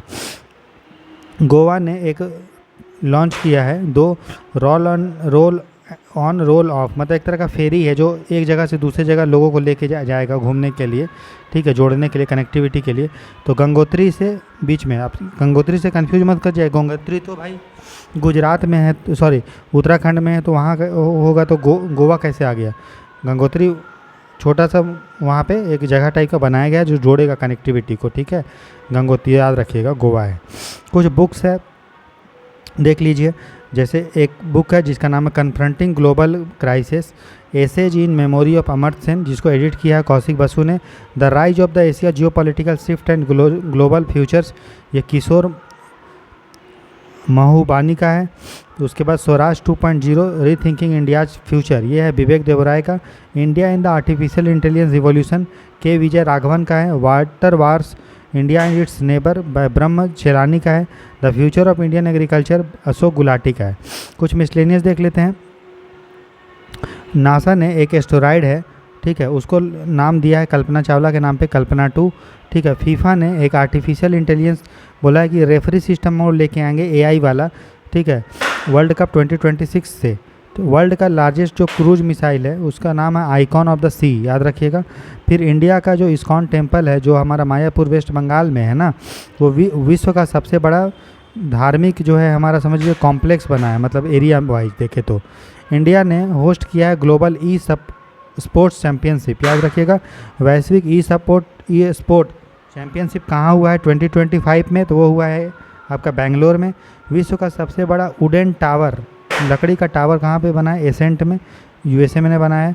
फिर गूगल ने लॉन्च किया है भारत मैप, ठीक है, ऑफलाइन नेविगेशन के लिए, इंटरनेट नहीं भी होगा तो भी ये भारत मैप चलेगा उसके लिए। फिर मुंबई का जो गेटवे ऑफ इंडिया है उसको यूनेस्को का वर्ल्ड हेरिटेज साइट 2025 में डिक्लेयर किया गया, तो याद रखिएगा, ठीक है। उसके बाद आगे और करंट अफेयर हम देखते हैं। इंडिया का जो स्क्वैश टीम था उन्होंने 13 साल के बाद जो है world junior team squash championship, ठीक है, उसमें आप जीता है क्या हमारा जो है ब्रॉन्ज, ठीक है। कहाँ से जीता है, कहाँ हुआ था ये, इजिप्ट में हुआ था, ठीक है। पिछले बार 2012 में जीता था ब्रॉन्ज, लेकिन अब जो है जो 13 साल के बाद जीता था। तो पूछ सकता है कि world junior team squash championship कहाँ हुआ, इजिप्ट हुआ, करवाया कौन, इंग्लैंड का एक संस्था करवाया। वर्ल्ड स्क्वैश मतलब इंग्लैंड का संस्था नहीं कराया, वर्ल्ड स्क्वैश फाउंडेशन है, फेडरेशन है जिसका हेडक्वार्टर इंग्लैंड में है, उसने ये सब कराता है। World junior team squash championship Egypt में हुआ, कैरो में, और इंडिया ने ब्रॉन्ज जीता। कुछ डिफेंस न्यूज़ देख लेते हैं। तो एक वारशिप है जिसका नाम है हिमगिरी, युद्ध पोत है, ठीक है, युद्ध के लिए होता है, जिसको डेवलप किया GRAC ने, ठीक है, और मिनिस्ट्री ऑफ डिफेंस के अंदर में आता है। प्रोजेक्ट 17 है, मैंने बताया फ्रिगेट डेवलप करते हैं, छोटा सा जहाज जो लड़ाई करता है, ठीक है। इसमें 7 नीलगिरी क्लास का डेवलप किया जा रहा है फ्रिगेट्स, जिसमें नाम जो है 4 MDSL ने किया है, मझगांव डॉकयार्ड, और 3 जो है GRAC ने किया है। उसका नाम है नीलगिरी, उदयगिरी, तारागिरी और महेंद्रगिरी, देखो पर्वत के नाम पे है। और GRAC हिमगिरी, दूनागिरी, विंध्यगिरी। तो आपसे पूछ सकता है, मान लो गिरी लिखा हुआ है और आपसे पूछेगा तो क्या है कॉम्बैट एयरक्राफ्ट है या फ्रिगेट है या डिस्ट्रॉयर है, क्या है, तो आपको याद रखना है फ्रिगेट है। प्रोजेक्ट 17A के तहत ये इंडिया में 7 फ्रिगेट बन रहा है नीलगिरी क्लास का। तो चूँकि पहला जो है वो नीलगिरी ही था, इसलिए नीलगिरी क्लास का नाम इसमें हो गया, ठीक है। कुछ स्कीम देखते हैं। प्रधानमंत्री किसान संपदा योजना PMKSY, ठीक है, तो ये किसका है, ministry of food processing industry का है, याद रखिएगा। खाद्य प्रसंस्करण मंत्रालय का 2017-18 में लॉन्च किया गया था, 2025-26 तक इसको बढ़ा दिए हैं। इसमें 6 कंपोनेंट है, इसमें कोल्ड चेन डेवलप करना है, फूड प्रोसेसिंग इंडस्ट्री को आगे बढ़ाना है, क्लस्टर बनाना है एग्रीकल्चर प्रोसेसिंग के लिए, इंफ्रास्ट्रक्चर को अच्छा करना, रिसर्च एंड डेवलपमेंट करना, ह्यूमन रिसोर्स को बढ़ाना है, और ऑपरेशन ग्रीन की तरफ जाना। ग्रीन मतलब आलू, प्याज, टमाटर और भी बाकी जो चीज़ है उसका प्रोसेसिंग करें, मतलब एक तरह का फूड प्रोसेसिंग करेंगे। तो ये आपका प्रधानमंत्री कृषि किसान संपदा योजना है। फिर इन्वायरमेंट का अगर न्यूज़ देखें तो रामसर कन्वेंशन का 15वां जो कॉन्फ्रेंस ऑफ पार्टी हुआ वो कहाँ हुआ, मैंने बताया जिम्बाब्वे के विक्टोरिया फॉल्स में हुआ। ठीक है, इसको करवाता कौन है, तो एक संस्था है जिसका नाम है रामसर का सचिवालय, रामसर सेक्रेटेरिएट। रामसर देखो ईरान में है, लेकिन रामसर का जो सेक्रेटेरिएट है वो कहाँ पे है, स्विट्जरलैंड के ग्लैंड में है, और 3 साल में एक बार होता है ये। ठीक है, इंडिया की तरफ से जो हमारे इन्वायरमेंट मिनिस्टर हैं वो गए थे, जिनका नाम है भूपेंद्र यादव। उसके बाद नेक्स्ट अगर अवार्ड देखें, नेशनल फिल्म अवार्ड 2023 का, वो 71st था। तो इसमें बेस्ट फीचर जो फिल्म मिला हुआ है वो 12th फेल को मिला है। इसके डायरेक्टर थे विधु विनोद चोपड़ा। बेस्ट डायरेक्टर सुदीप्तो सेन को मिला है केरला स्टोरी के लिए। बेस्ट एक्टर बात करें अगर हीरो का तो शाहरुख खान जवान मूवी के लिए मिला है। विक्रांत मैसी 12th फेल के लिए मिला हुआ है। अब बेस्ट अगर एक्ट्रेस की बात करेंगे, ठीक है, हीरोइन का, तो रानी मुखर्जी को मिला है मिसेस चैटर्जी वर्सेस नॉर्वे के लिए। और best popular film providing wholesome entertainment की कैटेगरी में रॉकी और रानी की प्रेम कहानी को मिला है। डायरेक्टर थे डॉक्टर करण जौहर। अगर कुछ अपॉइंटमेंट और डिफेंस से रिलेटेड देखें तो ऑपरेशन स्नो लेपर्ड 2020 में लॉन्च किया गया। इंडियन आर्मी ने लद्दाख में लॉन्च किया गलवान के बाद, गलवान जब हुआ था उसके बाद न्यूज में था ये। ऑपरेशन मेघदूत जो है वो आपका 1984 से ये चल रहा है और अभी तक। ठीक है, इसमें सियाचिन ग्लेशियर में जो हम लोगों ने जो पाकिस्तान को हरा के कैप्चर किया था उसके लिए है। पहली वीमेन जो director general railway protection force की बनी है, कौन है वो, सोनाली मिश्रा। देखिए हम लोग ऑलरेडी रेलवे स्टेशन सिक्योरिटी, देखो रेलवे स्टेशन में जो सिक्योरिटी दिया जाता है वो उसमें एक फोर्स होता है जिसको बोलते हैं GRP, गवर्नमेंट रेलवे पुलिस। ठीक है, रेलवे प्रोटेक्शन फोर्स नहीं बोल रहे हैं, RPF तो आपका मिनिस्ट्री ऑफ होम अफेयर के अंडर में आ जाएगा। ठीक है, लेकिन जो गवर्नमेंट रेलवे पुलिस है जिसके वर्दी में GRP लिखा होता है वो याद रखिए, उसको वो स्टेट गवर्नमेंट के अंडर में होता है, याद रहेगा। तो गवर्नमेंट रेलवे पुलिस जो है वो आपका स्टेट सब्जेक्ट में आता है। ठीक है, अगर हैंडलूम से करंट अफेयर देखें तो नो योर वीवर कैंपेन, ठीक है, को लॉन्च किया मिनिस्ट्री ऑफ टेक्सटाइल ने। लिंक, और ये जो है हैंडलूम डे से लिंक है। राष्ट्रीय हथकरघा उद्योग जो होता है 7 अगस्त को होता है। 2015 से हम लोग 7 अगस्त को नेशनल हैंडलूम डे के रूप में मना रहे हैं। इस बार का जो चीफ गेस्ट थी नेशनल हैंडलूम डे का वो थी द्रौपदी मुर्मू जी। ठीक है, 25th जो SCO का समिट हुआ, याद रखिएगा कहाँ पे हुआ है, तियानजिन चाइना में हुआ है। ठीक है, 24th 2024 में कहाँ हुआ है, कजाकिस्तान में हुआ है। SCO के बारे में बात करेंगे तो शुरू में 5 देश इसको मिल के बनाए थे, जिसको बोलते थे संघाई 5। 1996 में बनाए चाइना, रसिया, कजाकिस्तान, किर्गिस्तान, ताजिकिस्तान। बाद में इससे पाकिस्तान जुड़ा। ठीक है, बाद में इसे उज्बेकिस्तान जुड़ा, उसके बाद पाकिस्तान और इंडिया जुड़ा। तो इस तरह से याद रखिएगा। अगर वर्ल्ड गेम्स 2025 के बारे में देखें तो वर्ल्ड गेम्स 2025 का वैश्विक खेल 2025 का जो 12th एडिशन हुआ है 2025 में वो चाइना में हुआ है। ये 4 साल में एक बार होता है। 29 वाला जर्मनी के कार्लसरूहे में होगा, तो याद रखिएगा। उसके बाद WHO ने डिक्लेयर किया है केन्या को कि वहाँ पे कोई भी आप ट्रेपनसोमियासिस का बीमारी नहीं है। ट्रेपनसोमिया जो बीमारी है वो स्लीपिंग सिकनेस है, मतलब नींद की बीमारी है ये। तो केन्या में अब वो बीमारी ख़त्म हो गया है और ये 10th अफ्रीकन कंट्री बना हुआ है। ठीक है, ये जो स्लीपिंग सिकनेस का बीमारी वो किससे होता है, तो याद रखिएगा एक मक्खी है टाइप का है जो सेत्से फ्ले बोलते हैं, तो उसके कारण होता है। WHO ने जो सूरीनाम कंट्री है उसको मलेरिया फ्री डिक्लेयर किया है और WHO ने इंडिया को भी ट्राइकोमा से फ्री डिक्लेयर किया है, मतलब ये ट्राइकोमा आँख की बीमारी है। ठीक है, कुछ इंटरनेशनल न्यूज़ अगर देखेंगे तो अमेरिका ने क्या किया, अजरबैजान और आर्मेनिया में जो विवाद था, नागोर्नो कराबाख विवाद, उसको ख़त्म किया है। ठीक है, उसके सहयोग से हुआ है। और जो अजरबैजान, आर्मेनिया या नागोर्नो कराबाख का जो एरिया है वो कॉकस कंट्री में आता है। कॉकस में कौन कंट्री आते हैं याद रखिए। कॉकस में 3 देश आते हैं, जॉर्जिया, आर्मेनिया और अजरबैजान। कॉकस वहाँ पे माउंटेन है। ठीक है, तो जॉर्जिया, आर्मेनिया, अजरबैजान में इसलिए कॉकस क्षेत्र उनको बोला जाता है, याद रहेगा। उसी तरह से याद रखिएगा पहला एशिया का सबसे लंबा 4.5 किलोमीटर का एक मालगाड़ी भारत सरकार ने लॉन्च किया है ट्रायल बेसिस पे यूपी और झारखंड के बीच में। उसका नाम है रुद्राष्ट्र। तो याद रखिएगा रुद्राष्ट्र क्या है, मालगाड़ी है, एशिया का सबसे लंबा 4.5 किलोमीटर का। ठीक है, BEML रेल हब ने ब्रह्मा लॉन्च किया है और इसको फाउंडेशन झारखंड में हुआ है। पंजाब और कश्मीर में पहली मालगाड़ी रन की है, उसका नाम है अनंतनाग गुड्स शेड ने उसको बनाया है या लॉन्च किया है। एग्रीकल्चर को देखेंगे तो पहला ग्लोबल MS स्वामीनाथन अवार्ड जो है 2025 में वो मिला है डॉक्टर एडिमोला एडेनिलिन का, जो नाइजीरिया के हैं, ठीक है। याद रखिए दोस्तों, अभी देखिए दुर्गा पूजा हो रहा है, थोड़ा आवाज़ आएगा भगवान का, तो थोड़ा जो है सही है थोड़ा, है ना, क्योंकि मैं पूरा कोशिश कर रहा हूँ जोर से बोलने का, फिर भी साउंड आ रहा है। त्यौहार का समय है, क्या कीजिएगा, है कि नहीं, इसलिए मिलजुल के सबको रहना है, अच्छे से सेलिब्रेट भी करना है, पढ़ाई भी करना है। स्वामीनाथन जो थे वो भारत के ग्रीन रिवॉल्यूशन के जनक थे, ठीक है, और उनको भारत रत्न 2024 में मरने के बाद दिया गया है। इनका एक बायोग्राफी है जिसका नाम है, इनके जीवन गाथा है जिसका नाम है the man who fed India, ऐसा व्यक्ति जो भारत को खिलाया। हरित क्रांति के जनक इनको भारत में बोला जाता है। इनको लिखे हैं प्रियंवदा जय कुमार ने। कुछ बुक के बारे में देखते हैं। तो इंटरनेशनल बुक फेयर, अंतर्राष्ट्रीय बुक मेला 2025 न्यू दिल्ली में हर साल होता है।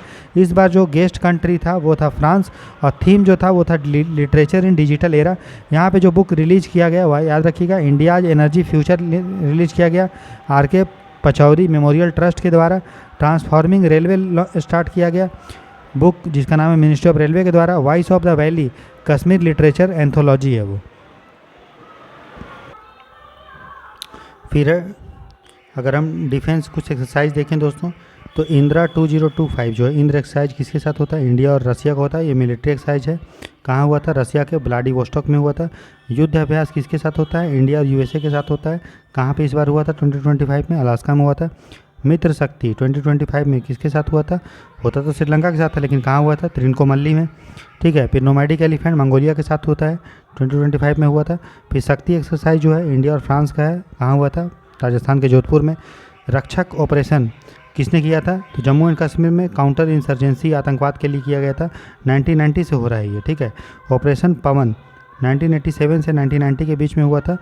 जब आपका जो पता है LTTA है ना, लिबरेशन टाइगर ऑफ तमिल, है ना, से डील करने के लिए इंडिया ने अपना इंडियन पीस कीपिंग फोर्स भेजा था श्रीलंका में, ठीक है। जिसके बाद आपको पता है राजीव गांधी जी का हत्या हो गया था, है ना। फिर इसरो ने लॉन्च किया है GSAT-21। GSAT जो है कम्युनिकेशन सेटेलाइट है, डिजिटल इंडिया के लिए लॉन्च किया गया 21, याद रखिए GSAT-21। फिर नासा इसरो का निसार सेटेलाइट है, इसको लॉन्च किया गया है। ये डुअल फ्रीक्वेंसी रडार है, ठीक है। फिर चंद्रयान 4 मिशन को अप्रूव कर दिया गया गवर्नमेंट के द्वारा। ये मिशन क्या करेगा, लूनर सॉइल मतलब चांद से मिट्टी लेके आएगा, ठीक है। और ये इंडिया का पहला जो है एस्ट्रोनॉट को प्राइवेट एस्ट्रोनॉट ट्रेनिंग सेंटर है, मतलब निजी क्षेत्र के द्वारा जो है एस्ट्रोनॉट को ट्रेनिंग देने के लिए, प्रशिक्षण देने के लिए केंद्र खोला गया है। कहाँ पे, बेंगलोर में, याद रखिएगा। कुछ अवार्ड्स देख लेते हैं। तो रमन मैग्सेसे अवार्ड जो है 2025 में किसको किसको मिला है, तो इंडिया से मिला है सोशल सर्विस सामाजिक सेवा के लिए राजेश तिवारी को, बांग्लादेश से मिला है एजुकेशन के लिए नूरुल अमीन को, और फिलीपींस से पत्राचार के लिए पत्रकारिता के फील्ड में मिला है मारिया सैंटोन्स को, वो फिलीपींस की हैं, ठीक है। फिर यूनेस्को वर्ल्ड हेरिटेज अवार्ड 2025 में इंडिया की तरफ से मिला है किसको, गेटवे ऑफ इंडिया मुंबई को, ठीक है। एमओ इब्राहिम प्राइज़ 2025 बहुत ही फेमस प्राइज़ है, एमओ इब्राहिम प्राइज़ 2025 वो किसको मिला है, तो नामीबिया के जो है प्रेसिडेंट थे या फिर उनके व्यक्ति थे, मरने के बाद मिला, जिसका नाम है हेज गैनगोब, ठीक है। कुछ गवर्नमेंट स्कीम देख लेते हैं। PM श्री स्कीम है, तो ये किसके लिए है आपको पता है, जो 14,500 जो स्कूल्स हैं उसको गवर्नमेंट मॉडल स्कूल बनाएगी, किस स्कीम के तहत, PM श्री स्कीम के तहत। फिर आयुष्मान भारत डिजिटल मिशन है, जिसमें हम लोग 50 करोड़ डिजिटल हेल्थ रिकॉर्ड देंगे, ताकि लोगों को जो है अलग बार बार अपना रिकॉर्ड लेके जो है ना, डॉक्यूमेंट लेके इधर उधर ना भागना पड़े, यहाँ पे सारा डिटेल उसका जो है स्टोर हो रहेगा डिजिटली। फिर डिजिटल इंडिया वीक जो है हम लोग मनाए हैं, जिसमें ये बोला है कि भारत का जो UPI है, ठीक है, उसको 40 कंट्री में हम लोग उसको एक्सटेंड किए हैं। मिशन वात्सल्य है, किसके लिए, वात्सल्य मतलब माँ और बच्चा।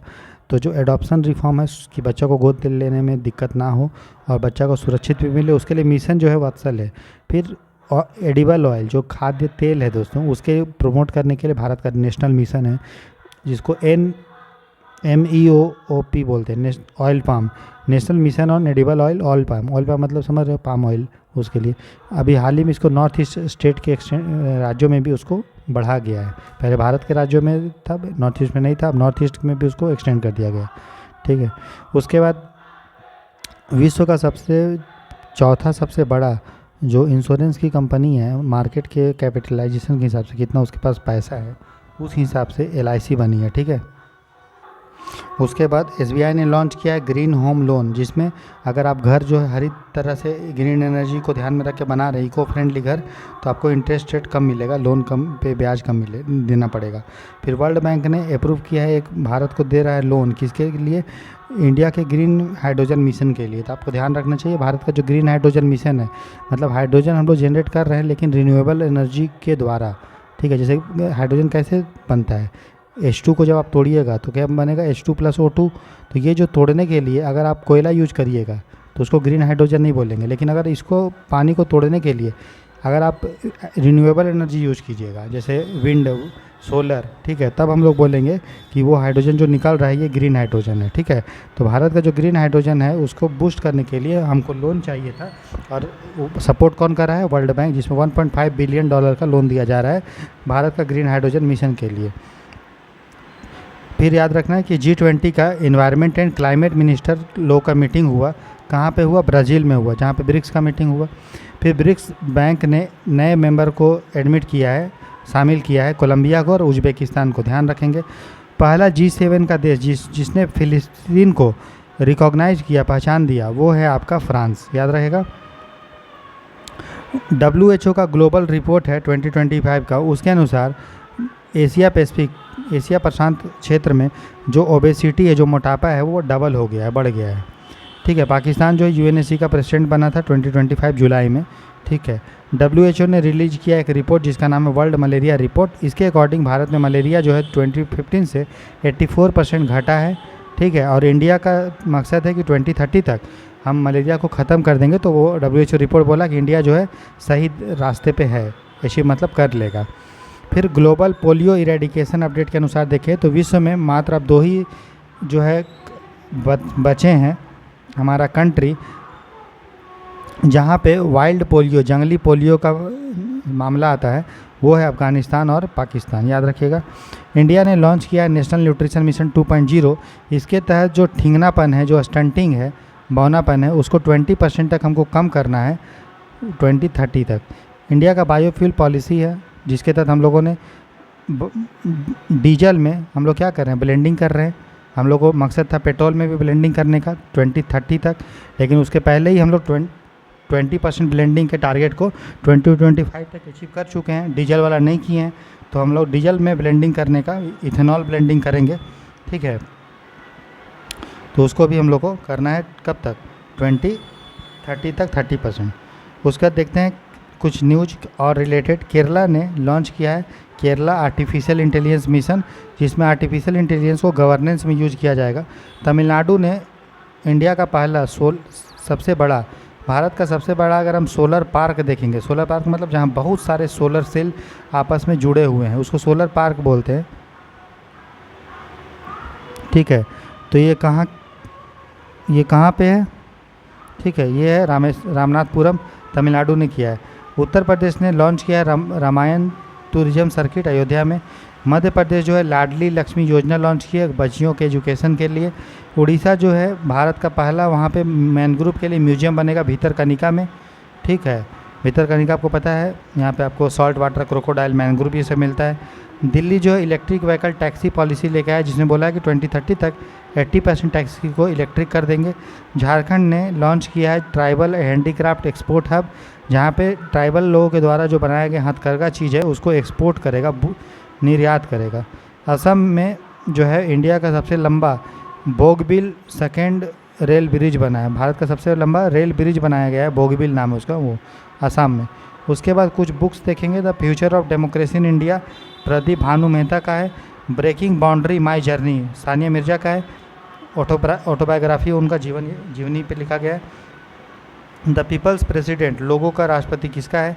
द्रौपदी मुर्मू का बायोग्राफी है, याद रखिएगा। आपको दे देगा एग्जाम्पल में कि अटल भी क्या बोलते हैं उसको, APJ अब्दुल कलाम। तो APJ अब्दुल कलाम को चिल्ड्रेंस प्रेसिडेंट बोलते हैं, चिल्ड्रेन, बच्चों का राष्ट्रपति।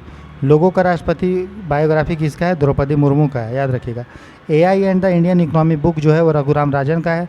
The last hero of 1970 Sandeep Unnithan का है दोस्तों, ठीक है। चलिए आगे देखते हैं। नेक्स्ट देखते हैं दोस्तों current affair. Stray dog management issue. आपको पता है जो पालतू आवारा जो कुत्ते हैं ना, पालतू कुत्ते नहीं, जो आवारा कुत्ते रोड पे घूमते रहते हैं, ठीक है, उनको लेके सुप्रीम कोर्ट ने अपना ऑर्डर दिया था, है ना, स्ट्रे डॉग आप समझ रहे हैं, जो गली में घूमते हैं। तो भारत में लगभग अगर बात करें 2025 में लगभग 6 करोड़ जो है स्ट्रे डॉग्स हैं। इसको लेके हमारा एक कानून जो है वो prevention of cruelty to animal act 1960 है। मतलब आप कोई भी एनिमल पे क्रूरता नहीं करेंगे, उसको रोकने के लिए है। और एनिमल का जो बर्थ है, एनिमल को ज़्यादा जनसंख्या ना बढ़े, इसके लिए हमारा रूल भी है कुत्तों लोगों के लिए, animal birth control dogs rule है, ठीक है। इसको इम्प्लीमेंट करने की एजेंसी जो है वो है animal welfare board of India, ठीक है। Animal welfare board of India इसको इस रूल को इम्प्लीमेंट करती है। और उसका मैंडेट क्या है, वो क्या क्या काम करेगी, स्टेरिलाइजेशन, नसबंदी करेगी कुत्ते का, और उसका टीकाकरण भी करेगी। जो animal welfare board of India है ये prevention of cruelty to animal act के अंडर में ही बना है, मतलब ये स्टैट्यूटरी बॉडी है, ठीक है। और इससे रिलेटेड स्कीम जो है वो नेशनल रेबीज कंट्रोल प्रोग्राम है, कुत्ता में मतलब रेबीज ना फैले उसको लेके है। और लोकल बॉडी की जिम्मेदारी है कि इम्प्लीमेंट करने का, म्यूनसिपल कॉरपोरेशंस, ठीक है। तो इम्प्लीमेंट तो ये कर रही है, लेकिन जो ग्राउंड लेवल पे जो इम्प्लीमेंट कर रही है वो है लोकल बॉडी। वो कई आप देखोगे म्यूनसिपल का गाड़ी होता है, कुत्ता को पकड़ के दूसरी जगह ले जाता है। नेक्स्ट करंट अफेयर न्यूज़ में था यूनिफॉर्म सिविल कोड, ठीक है। ये डीपीएसपी हमारा जो है directive principle of state policy, राज्य के नीति निर्देशक था, तो उसका अनुच्छेद आर्टिकल 44 जो है वो ये बोलता है कि सरकार को यूनिफॉर्म सिविल कोड लाने के लिए, ये है देखिए सिविल कोड, ये आपका क्रिमिनल कोड नहीं है। और मतलब जिस जो रिलेटेड होगा किससे, सिविलियन चीज़ों से, जैसे शादी ब्याह, डाइवोर्स, इनहेरिटेंस, संपत्ति का एडॉप्शन, बच्चे का गोद लेना, वो है। करंट स्टेटस ये है कि अभी डिस्कशन चल रहा है, अभी भारत में लागू नहीं हुआ है, हालांकि हाँ कुछ स्टेट जो है लागू की है, गोवा पहला स्टेट है, और उत्तराखंड भी जो है ये बिल को पास किया है। लॉ कमीशन का रिपोर्ट भी पेंडिंग है इसको लेके, कि लॉ कमीशन देखेंगे कि क्या बोलता है आगे, तो वो चल के। फिर है क्रिमिनल लॉ रिफॉर्म्स, जो हमारा क्रिमिनल लॉ है ना, उसको सुधार के लिए हमारा जो पहले आईपीसी हुआ करता था, इंडियन पीनल कोड, भारतीय दंड न्याय संहिता, उसको नाम चेंज होकर भारतीय न्याय संहिता हो गया, दंड संहिता पहले ये था। फिर CrPC, code of criminal procedure code, उसका नाम हो गया भारतीय नागरिक सुरक्षा संहिता। और इंडियन एविडेंस एक्ट, भारत साक्ष्य अधिनियम का नाम हो गया भारत इंडियन एविडेंस एक्ट, ठीक है, का नाम चेंज हो गया भारतीय साक्ष्य अधिनियम 2023, ठीक है। इम्प्लीमेंटेशन पास्ट टिल 2025, ठीक है। तो अभी तक जो है ये पास हो गया है, और धीरे धीरे उसको जो है इम्प्लीमेंटेशन फेज में है, लागू हो रहा है वो, ठीक है। फोकस वही हो रहा है इसमें कि जल्दी से जल्दी ट्रायल हो जाए, लोगों को सज़ा जो है, अगर उसका कोर्ट में सुनवाई अगर चल रहा है तो ये नहीं कि 20 साल तक सुनवाई है, जल्दी जल्दी ट्रायल हो। डिजिटल एविडेंस को भी परमिशन इसमें दिया गया है कि ऑनलाइन तरीक़े से एविडेंस कलेक्ट करने का, उसको रखने का। और विक्टिम का अधिकार, जो विक्टिम्स हैं, विक्टिम मतलब जो पीड़ित हैं, उसका अधिकार के बारे में बात की गई है। उसके बाद नेक्स्ट था इलेक्शन कमीशन ऑफ इंडिया, ये न्यूज़ में था। ये एक कॉन्स्टिट्यूशन संवैधानिक संस्था है, आर्टिकल 324 के अंडर में ये बनता है, ठीक है। देखो हम लोग करंट अफेयर इसमें पढ़ रहे हैं कि नहीं, जो स्टैटिक चीज़ है उसके लिए ऑलरेडी आपका एमसीक्यू का हम लोग कर ही रहे हैं वो, ठीक है। तो इसमें हम लोग इलेक्शन कमीशन के बारे में डिटेल में नहीं पढ़ेंगे कि इलेक्शन कमीशन में कौन होते हैं, कैसे अपॉइंटमेंट होता है, क्या उसका भी नया में चेंज हुआ, वो सब नहीं। हम लोग इसमें करंट अफेयर मेनली देख रहे हैं। तो हाल ही में बात करेंगे, राजीव कुमार को 2025 के लिए चीफ इलेक्शन कमीशन, मुख्य चुनाव आयुक्त बनाया गया है, ठीक है। जून 2025 में इलेक्शन कमीशन ने टेस्ट किया रिमोट वोटिंग टेक्नोलॉजी, जो वर्कर माइग्रेट कर जाते हैं एक जगह से दूसरी जगह, जो प्रवासी मजदूर चले जाते हैं, तो वो अपने जहाँ पे हैं वहीं पे वो वोट करते, तो उनके लिए एक technology, voting technology election commission of India ने उसका परीक्षण कर रहा है, टेस्ट कर रहा है, ठीक है। इलेक्शन कमीशन ऑफ इंडिया के टोटल 3 होते हैं इसमें, एक होते हैं चीफ इलेक्शन कमिश्नर, मुख्य चुनाव आयुक्त, 2 आयुक्त और होते हैं। Election commission of India election कराती है टोटल 4 चीज़ों का, पार्लियामेंट का, पार्लियामेंट में दोनों आ जाएंगे, लोकसभा राज्यसभा, इसके अलावा विधानसभाओं का, प्रेसिडेंट का और वाइस प्रेसिडेंट का, ठीक है। फिर गवर्नर का रूल और सुप्रीम कोर्ट का क्या जो है फैसला आया गवर्नर के लिए लेके, उसको देखते हैं। तो गवर्नर को अपॉइंट किया जाता है आर्टिकल 155 के अंडर में, ठीक है। और उनका जो टेन्योर होता है वो 5 ईयर्स होता है, ऐसा आर्टिकल 156 में लिखा हुआ है। गवर्नर का 2 रोल होता है, एक तो वो केंद्र सरकार के रिप्रेजेंटेटिव्स होते हैं उस स्टेट में, यूनियन का, और दूसरा वो स्टेट का संवैधानिक हेड भी, कॉन्स्टिट्यूशनल हेड भी होता है। सुप्रीम कोर्ट ने 2025 में फैसला दिया, ये बोला कि जो कि इंडिया में पार्लियामेंट्री सिस्टम है, संसदीय प्रणाली है, ठीक है, इसीलिए हेड जो होंगे वो प्रधानमंत्री होंगे और सिर्फ चीफ मिनिस्टर होंगे, ठीक है ना, जो रियल पावर होगा। इसीलिए गवर्नर को जो है काउंसिल ऑफ मिनिस्टर के सलाह पे ही काम करना पड़ेगा। ठीक है, ऐसा आर्टिकल 163 में भी लिखा हुआ है। और गवर्नर के को जो है हटाने के लिए उसका फिक्स टेन्योर नहीं होता है, प्रेसिडेंट उसको जब चाहेंगे तब हटा सकते हैं, कोई इसका प्रक्रिया भी नहीं है। ठीक है, उसके बाद फाइनेंस कमीशन न्यूज में था 16 फाइनेंस कमीशन का अपडेट को लेके। फाइनेंस कमीशन आर्टिकल 280 के तहत बनता है। इसका चेयरमैन जो है 2025 में 16 फाइनेंस कमीशन के अरविंद पनगड़िया हैं। ठीक है, और 15 के कौन है, एनके सिंह है।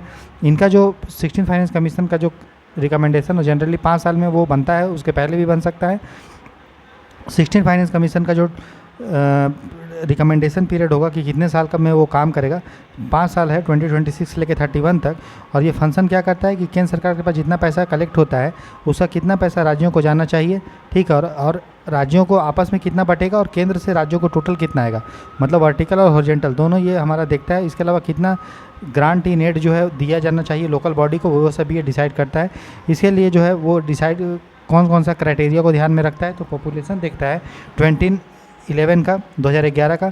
इनकम डिस्टेंस देखता है कि जो अमीर राज्य है और जिस राज्य को पैसा दिया जा रहा है उनके बीच में कितना आय का दूरी है, इनकम डिस्टेंस है। एरिया कितना है, डेमोग्राफिक परफॉर्मेंस, इन्वायरमेंट, इकोलॉजी, बहुत सारी चीज़ को देखा जाता है।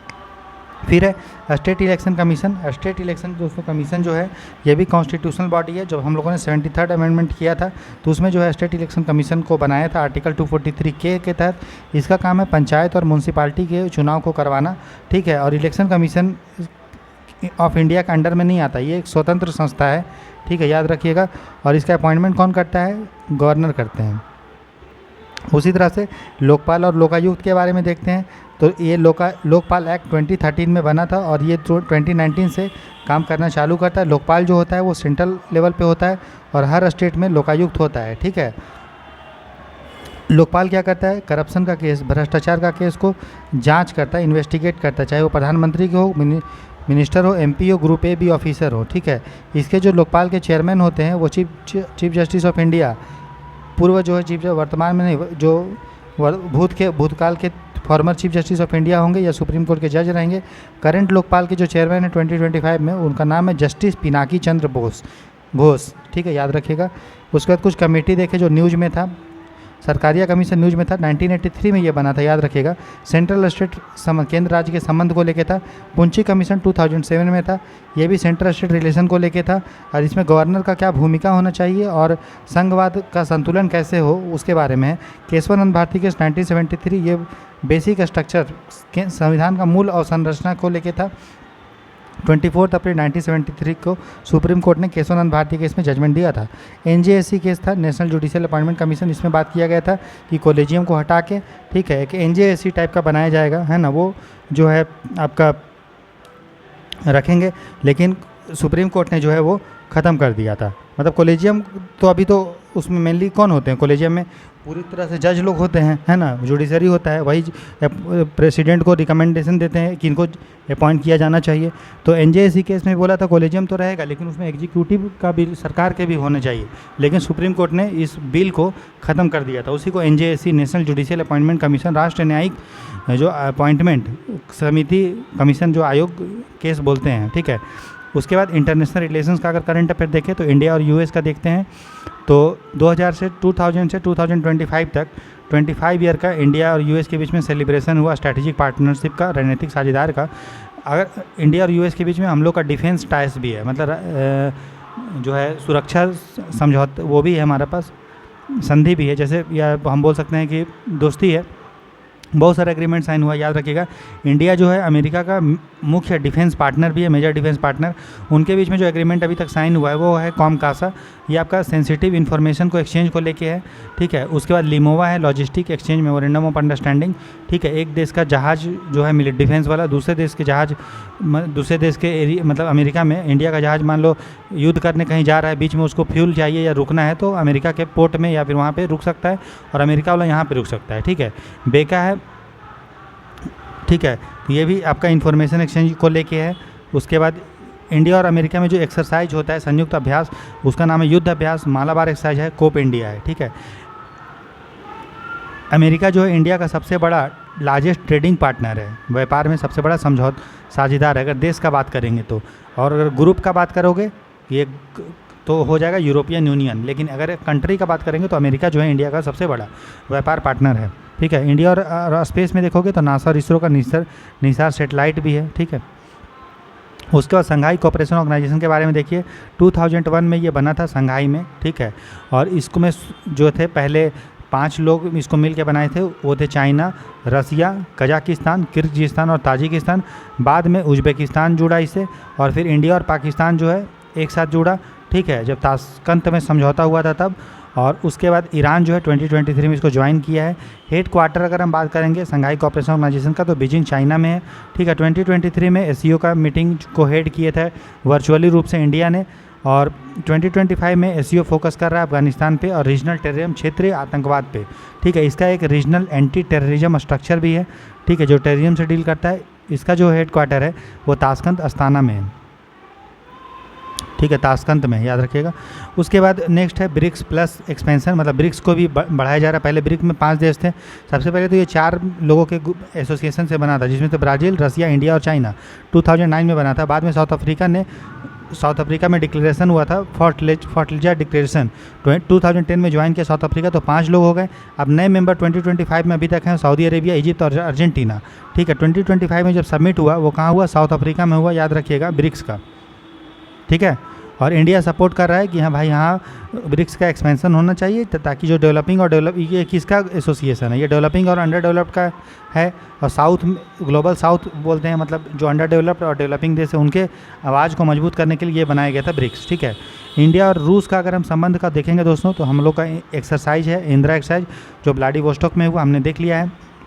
रसिया अभी भी हमको टैंक्स या मिसाइल या सबमरीन देता है, ठीक है, राइट। और इंडिया भी अभी भी रसिया से सस्ते रेट पे जो है क्या खरीद रहा है, हम लोग ऑयल भी रसिया का खरीद रहे हैं, ठीक है। क्वाड मीटिंग क्वाड आप जानते हैं, ये बना था 2007 में। इसको बनाने के लिए जापान का जो हमारा शिंजो आबे थे, उनका ये दिमाग का उपज है, ठीक है। 2007 में ये बना था और 2017 में रिवाइव हुआ, मतलब पुनर्जागृत हुआ। फोकस है कि जो इंडो पैसिफिक है, भारतीय हिंद महासागर का जो क्षेत्र है, वो फ्री रहे, ओपन रहे, कोई इसमें रुकावट ना रहे, सप्लाई चेन में, खाद्य आपूर्ति में कोई दिक्कत ना हो, डिजास्टर के रिस्पॉन्ड करें, ठीक है। 2025 में जो है क्वाड का मीटिंग भी हुआ, जिसमें बात की गई आर्टिफिशियल इंटेलिजेंस गवर्नेंस में और क्रिटिकल टेक्नोलॉजी में। मालाबार एक्सरसाइज भी ये लोग करते हैं, है ना, इंडिया, यूएस, जापान और ये सब, ऑस्ट्रेलिया, ये सब। बीमस्टेक की बात करेंगे तो इसका फुल फॉर्म है bay of Bengal initiative for multi sectoral technical and economic cooperation. तो बे ऑफ बंगाल के अगल बगल जितने कंट्री हैं, चाहे बांग्लादेश हो, भूटान हो, इंडिया, म्यांमार, ठीक है, इंडिया हो, म्यांमार हो, श्रीलंका, ये सब है, थाईलैंड, ठीक है, भूटान तो नहीं है, भूटान और नेपाल बाद में जो है बीमस्टेक को ज्वाइन किए। शुरू में ये 1997 में बना था। इसका हेड क्वार्टर है आपका बांग्लादेश में। 2025 में समिट हुआ, जिस पे फोकस किया गया क्षेत्रीय कनेक्टिविटी को लेके, एनर्जी और डिजास्टर मैनेजमेंट को लेके, ठीक है, क्लियर है। तो याद रखिएगा, टोटल इसमें कितने देश है? 1 2 3 4 5 6 7। तो इसमें जो 7 अल्फ़ाबेट है, BIM 3 हो गया और 4, तो टोटल 7 इसमें है। फिर है यूनाइटेड नेशन के लिए अपडेट है। इंडिया जो बोल रहा है कि United nation security council, United nation का सुरक्षा परिषद में रिफॉर्म होना चाहिए, और बोल रहा है कि उसको एक्सपेंड करो, और परमानेंट मेंबर्स, मतलब वीटो पावर जो P5 अभी 5 लोगों को दिया गया है, किसको? चाइना है, उसमें रूस है, अमेरिका है, फ्रांस है, ब्रिटेन है। तो G4 कंट्री ग्रुपिंग है, जिसमें है इंडिया, जर्मनी, जापान और ब्राज़ील। ये बोल रहे हैं कि हमको भी UNSC में रिफॉर्म करवाना, मतलब होना चाहिए, और उसमें इनको भी जो है वीटो पावर दिया जाना चाहिए, ये डिमांड कर रहे हैं। इंडिया जो है, याद रखिएगा, यूनाइटेड नेशन का जो पीस कीपिंग फोर्स है, शांति जो बल होता है, उसमें सबसे बड़ा जो इंडिया की तरफ से लोग उसमें जाते हैं, ठीक है। उसके बाद अगर हम बात करेंगे यूरेशियन इकोनॉमिक यूनियन, ठीक है, तो यूरेशियन इकोनॉमिक यूनियन में इंडिया जो है फ्री ट्रेड एग्रीमेंट उनके साथ करने का बात कर रहा है। फिर है इंटरनेशनल एनर्जी एजेंसी। इंडिया, याद रखिए, 2025 में इसका फुल मेंबर बन गया है इंटरनेशनल एनर्जी एजेंसी का, ठीक है। आपका काम है कि कमेंट सेक्शन में लिखिए और बताइए कि जो इंटरनेशनल एनर्जी एजेंसी है उसका हेड क्वार्टर कहाँ है, क्या वियना में है या कहाँ है, बताइए तो लिखिए हमको जल्दी से। उसके बाद CICA, conference on interaction and confidence building measures in Asia, ठीक है। कॉन्फ्रेंस हुआ किस पे? कि हम लोग को कॉन्फिडेंस बिल्डिंग करना है, विश्वास बिल्ड करना है एशिया में, ठीक है। और अफगान का प्रॉब्लम को दूर करने के लिए बनाया गया था। इंडिया इसमें पार्टिसिपेट किया था, ठीक है।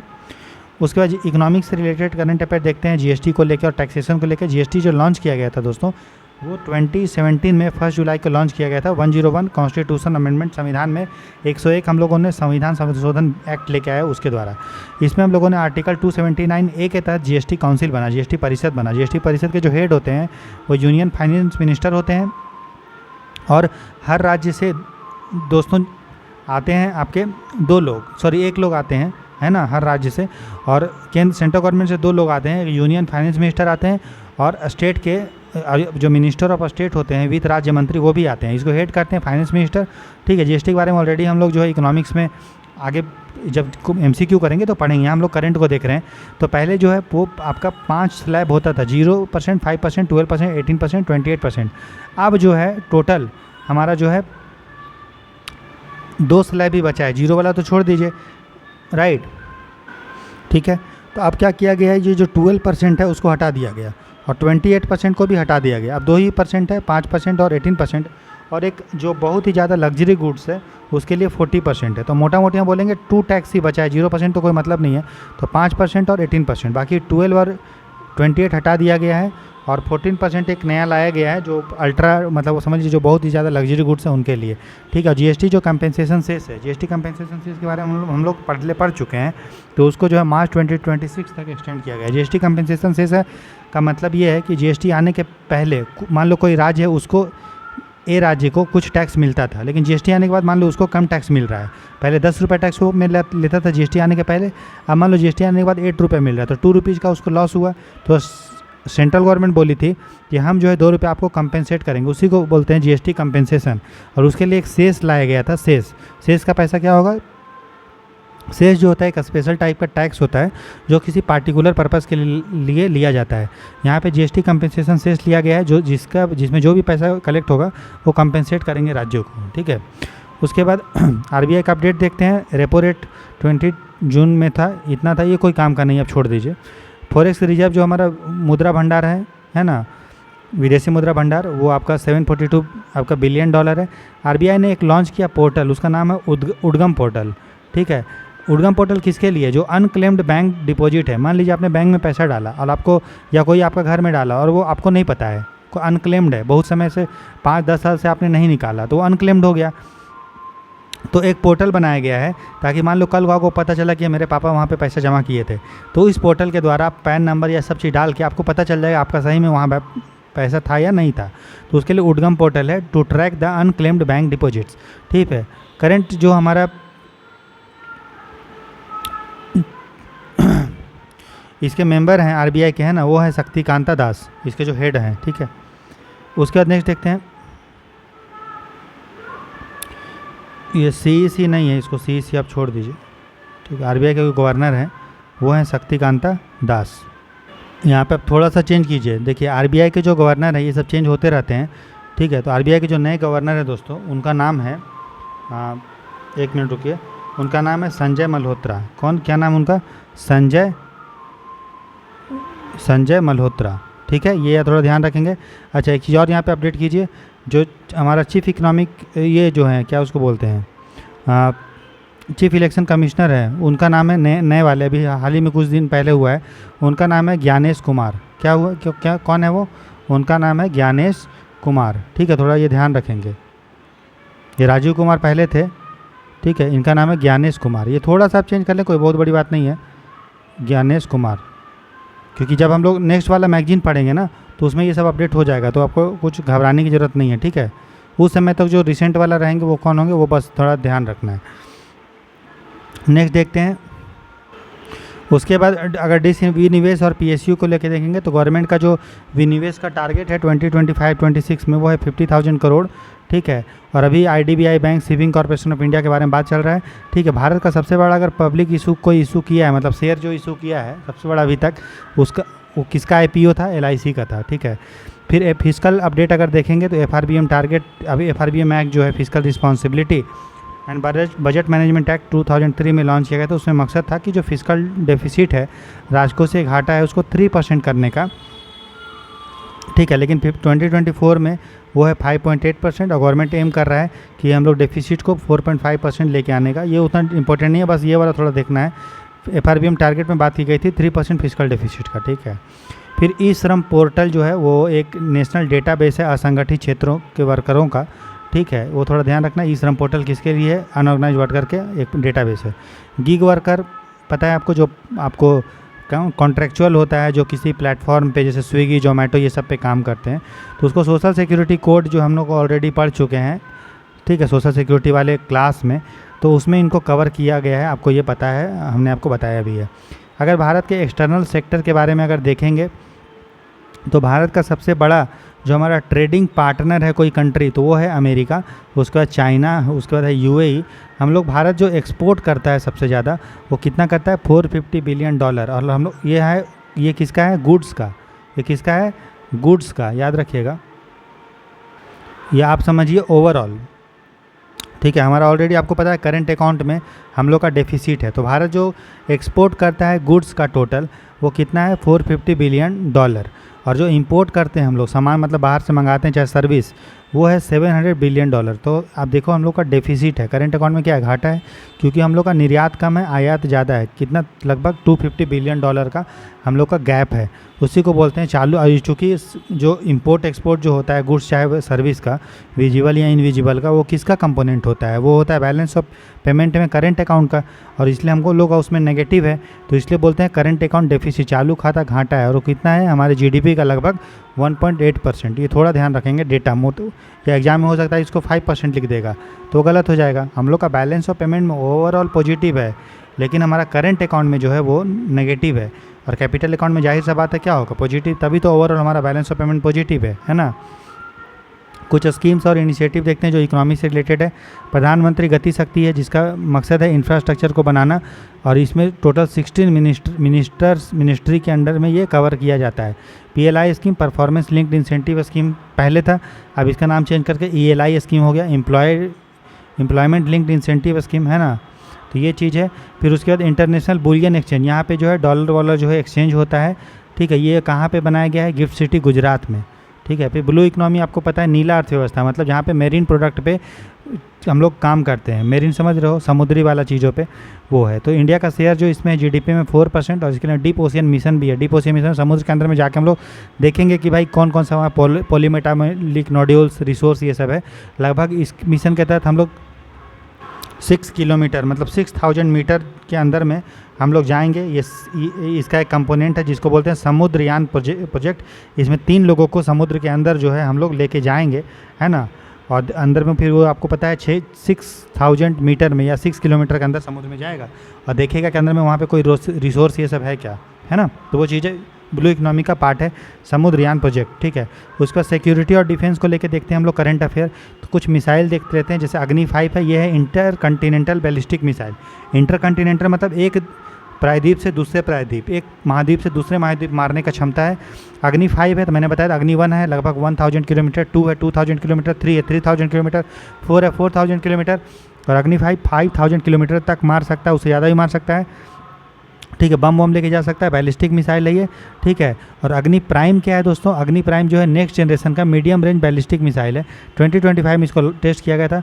प्रलय मिसाइल जो है वो टेक्निकल SRBM मिसाइल है।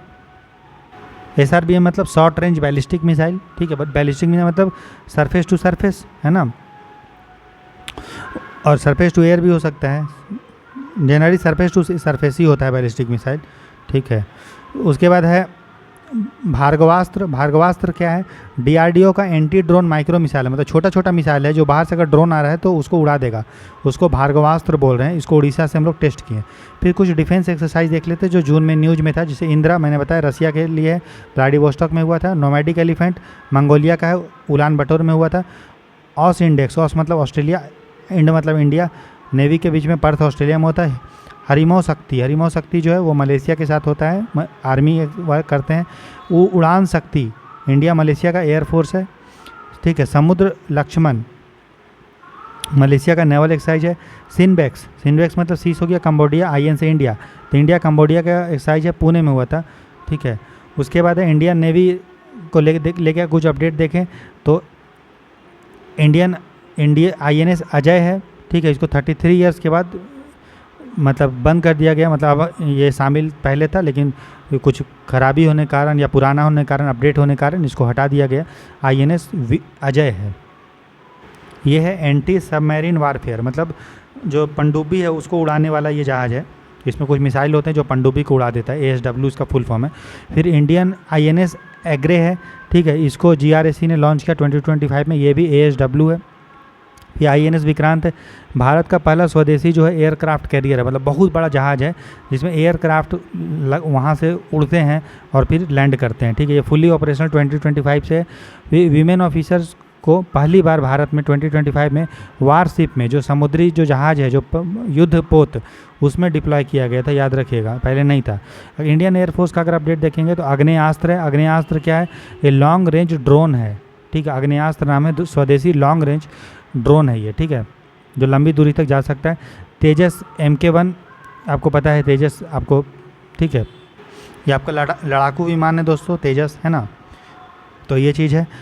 उसके बाद है इंडियन एयरफोर्स जो है वो सोच रहा है कि MFRA multi role fighter aircraft जो है मेक इन इंडिया के तहत हम लोग प्रोक्योर करेंगे, ठीक है, मतलब भारत के जो हिंदुस्तान एरोनॉटिक्स लिमिटेड है उससे हम लोग प्रोक्योर करेंगे। फिर डिफेंस प्रोडक्शन और एक्सपोर्ट देखेंगे तो भारत का जो डिफेंस प्रोडक्शन है वो 1.2 लाख करोड़ है। एक्सपोर्ट जो हम लोग करते हैं 21,000 करोड़, ठीक ठाक है ना। बनाते हैं हम लोग इतने का और एक्सपोर्ट भी हम लोग कर रहे हैं, तो अच्छा चीज़ है, पहले नहीं करते थे। क्या क्या हम लोग एक्सपोर्ट करते हैं? तो डॉर्नियर एयरक्राफ्ट हो गया, ALH helicopter, missile, naval system हम लोग करते हैं, और टारगेट है 2030 तक 50,000 करोड़ का एक्सपोर्ट करने का। उसके बाद सुदर्शन चक्र मिशन, बहुत न्यूज़ में आपको होता है, आपको पता है सुदर्शन चक्र मोदी जी बहुत बार बोलते हैं। तो ये है क्या? ये एक तरह का जो हमारे जैसे इंडिया है, तो इंडिया के आपको पता है वेस्टर्न बॉर्डर पे या नॉर्दर्न बॉर्डर पे कुछ हमारा क्रिटिकल, जैसे यहाँ पे पोर्ट वोट्स हो गया, यहाँ पे हमारा इकोनॉमिक कैपिटल है महाराष्ट्र, हमारा जो नॉर्थ एरिया है वहाँ पे चाइना का थ्रेट है, पाकिस्तान का इधर से थ्रेट है, तो उसको सिक्योर करने के लिए, ताकि बाहर से कुछ मिसाइल आए तो उसको उधर ही ब्लास्ट कर दिया जाए, या ठीक है। या फिर हम लोग इसमें क्या करें, all weather road surveillance system, smart fence, ये सब हम लोग डेवलप कर रहे हैं। बॉर्डर रोड ऑर्गेनाइजेशन के तहत इंफ्रास्ट्रक्चर को बूस्ट करना है, ठीक है। टारगेट है हम लोग का 150 किलोमीटर का स्ट्रैटेजिक रोड हम लोग को ईस्टर्न लद्दाख में यहाँ पे बनाने का, ठीक है। फिर स्ट्रैटेजिक डिफेंस पैक्ट भी हुआ है।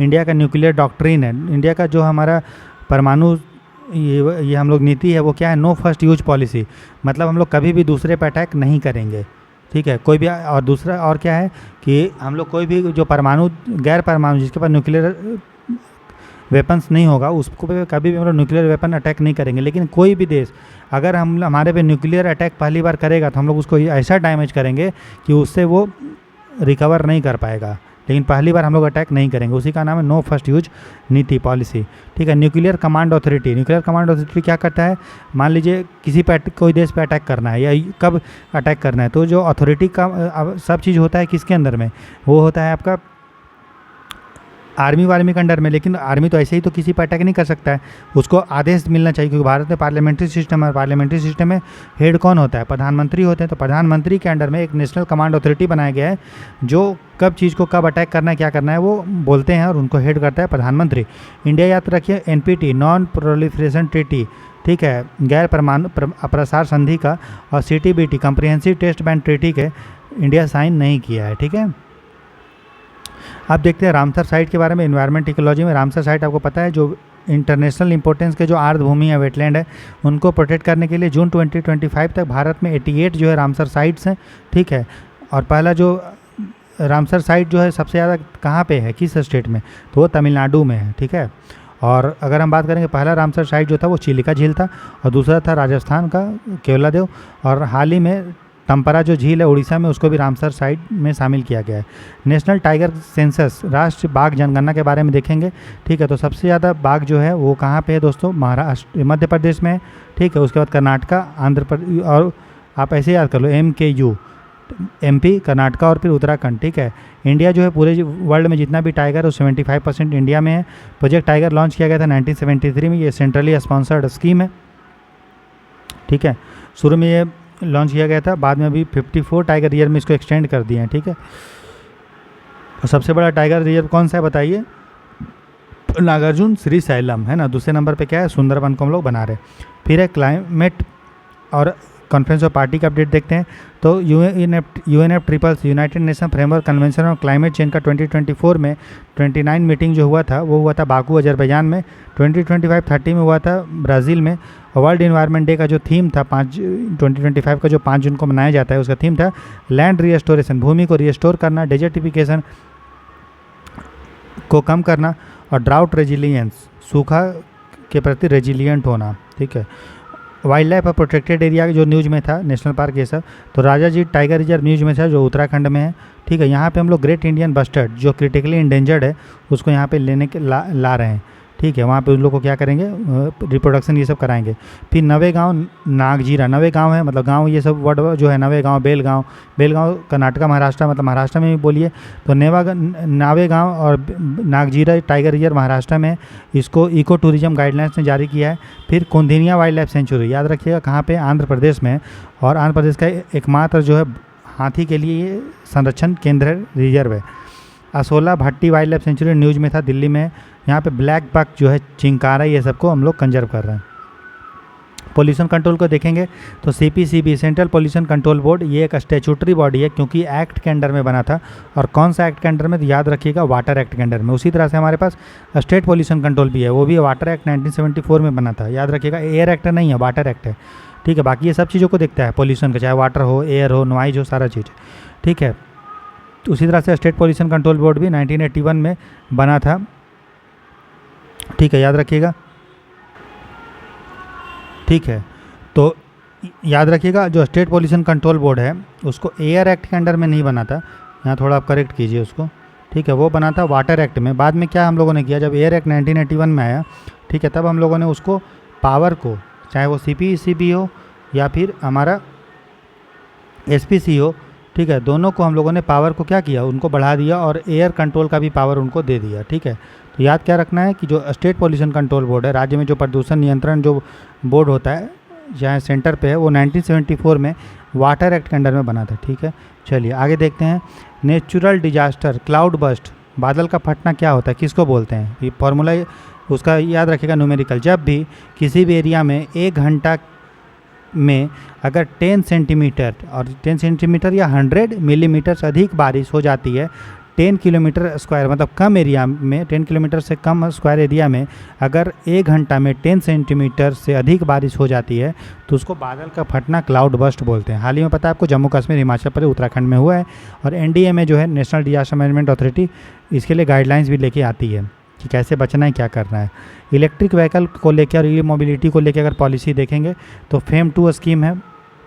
FAME 2 स्कीम आपको पता है इलेक्ट्रिक व्हीकल गाड़ी वाड़ी के लिए, हैवी इंडस्ट्री के लिए, मिनिस्ट्री ऑफ हैवी इंडस्ट्री में ये जो है आता है। ठीक है, FAME 2 स्कीम उसी के लिए जो बड़े बड़े गाड़ी हैं, इलेक्ट्रिक व्हीकल और हाइब्रिड व्हीकल, उनको जोड़ना है इससे। ठीक है दोस्तों, राइट। तो उसके बाद ठीक है दोस्तों, आज की क्लास को यहीं पे रखते हैं ना, थोड़ा थोड़ा पढ़ते रहेंगे और 5-7-8 दिन में हम कोशिश करेंगे कि 4-5 दिन में आपका करंट का ख़त्म होने का, करंट से 15-20 क्वेश्चन आता है ना, तो उसको कोशिश करें 4-5 दिन में ख़त्म करने का। नहीं तो अगर 1-2 क्लास एक्स्ट्रा भी लेना पड़ेगा तो ले लेंगे, क्योंकि क्वालिटी में और कंटेंट में कंप्रोमाइज़ नहीं होना चाहिए, भले 1-2 क्लास एक्स्ट्रा ले लिया जाए। ठीक है, तो कल हम लोग मिलते हैं और कल का क्लास थोड़ा सा हम लोग लंबा रखेंगे, हो सकता है कल 4 घंटे का क्लास ले लेंगे, है ना। तब तक के लिए अपना ख्याल रखिए, अच्छे से मन लगा के पढ़िए दोस्तों। कल मिलते हैं। याद रखिए डेली जो है आपका अभी करंट क्लास तो ऐसे 10 बजे होता है, लेकिन चूंकि करंट अफेयर है और दुर्गा पूजा का टाइम है, इसलिए क्लास को हम लोग 8 बजे ही कर ले रहे हैं, ताकि रात में आप लोग अच्छे से थोड़ा घूम फिर लीजिए तो ठीक लगेगा।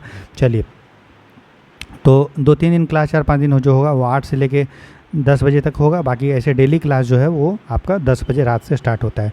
तो पूरा EPFO का कंप्लीट तैयारी इंक्लूडिंग करंट अफेयर, MCQ, सारा सब्जेक्ट का आपको जीरो आई चैनल पे फ्री ऑफ कॉस्ट करवाया जा रहा है। इसके लिए हमने प्लेलिस्ट बनाए हैं, आप देखिए EPFO के नाम से होगा और अच्छे से देखिए, आप समझिए जो भी PDF दिया जाता है उसको मल्टीपल टाइम रिवाइज कीजिए। ठीक है, अगर जितना हम आपको करा रहे हैं MCQ प्लस जो क्लास अगर आपने अच्छे से कर लिया तो आपका 101% आपका एग्ज़ाम निकालने में कोई भी दिक्कत नहीं होगा। लेकिन आपको जो PDF दिया जाता है उसको आपको बहुत बार पढ़ना पड़ेगा और याद करना पड़ेगा, समझना पड़ेगा, और सबसे ज़रूरी आपको कॉन्फिडेंस के साथ पढ़ना पड़ेगा। ये नहीं आप नर्वस होकर पढ़ रहे हैं या टेंशन में होकर पढ़ रहे हैं, तो वैसे बच्चे का एग्ज़ाम दोस्तों नहीं निकलता। आप खुश होकर पढ़िए, आप देखिएगा आप कम समय में ज़्यादा आउटपुट दे पाएंगे और एग्ज़ाम भी आपका बढ़िया जाएगा। बस पॉजिटिव माइंडसेट के साथ पढ़िए कि हम जो पढ़ रहे हैं उसी से क्वेश्चन आएगा और उसी से हम सॉल्व करेंगे। ठीक है, ये माइंडसेट के साथ अभी से लेकर आप लोग पढ़ते रहिए। अब देखेंगे कि आपका पॉजिटिव माइंडसेट जब रहता रहता है तो चीज़ें ज़्यादा समझ में भी आती है और ज़्यादा आपको याद रहता है और आप एग्ज़ाम में भी एक्सेल कर जाएंगे, बढ़िया कर जाएंगे। ठीक है, चलिए दोस्तों कल मिलते हैं, तब तक के लिए अपना ख्याल रखिए। ठीक है, सबको हैप्पी दशहरा, मस्त रहिए, अच्छे से मन लगा के पढ़िए, खाना पीना भी खाइए, थोड़ा घूमिए भी। ठीक है, फैमिली के साथ टाइम भी बिताइए और अच्छे से पढ़िए। ठीक है, टेंशन वेंशन में नहीं पढ़ना है। ठीक है, जितना आप अच्छा रहेंगे उतना हमें खुशी होगी। ठीक है, चलिए गॉड ब्लेस यू दोस्तों, मिलते हैं कल। Good night, take care, bye bye.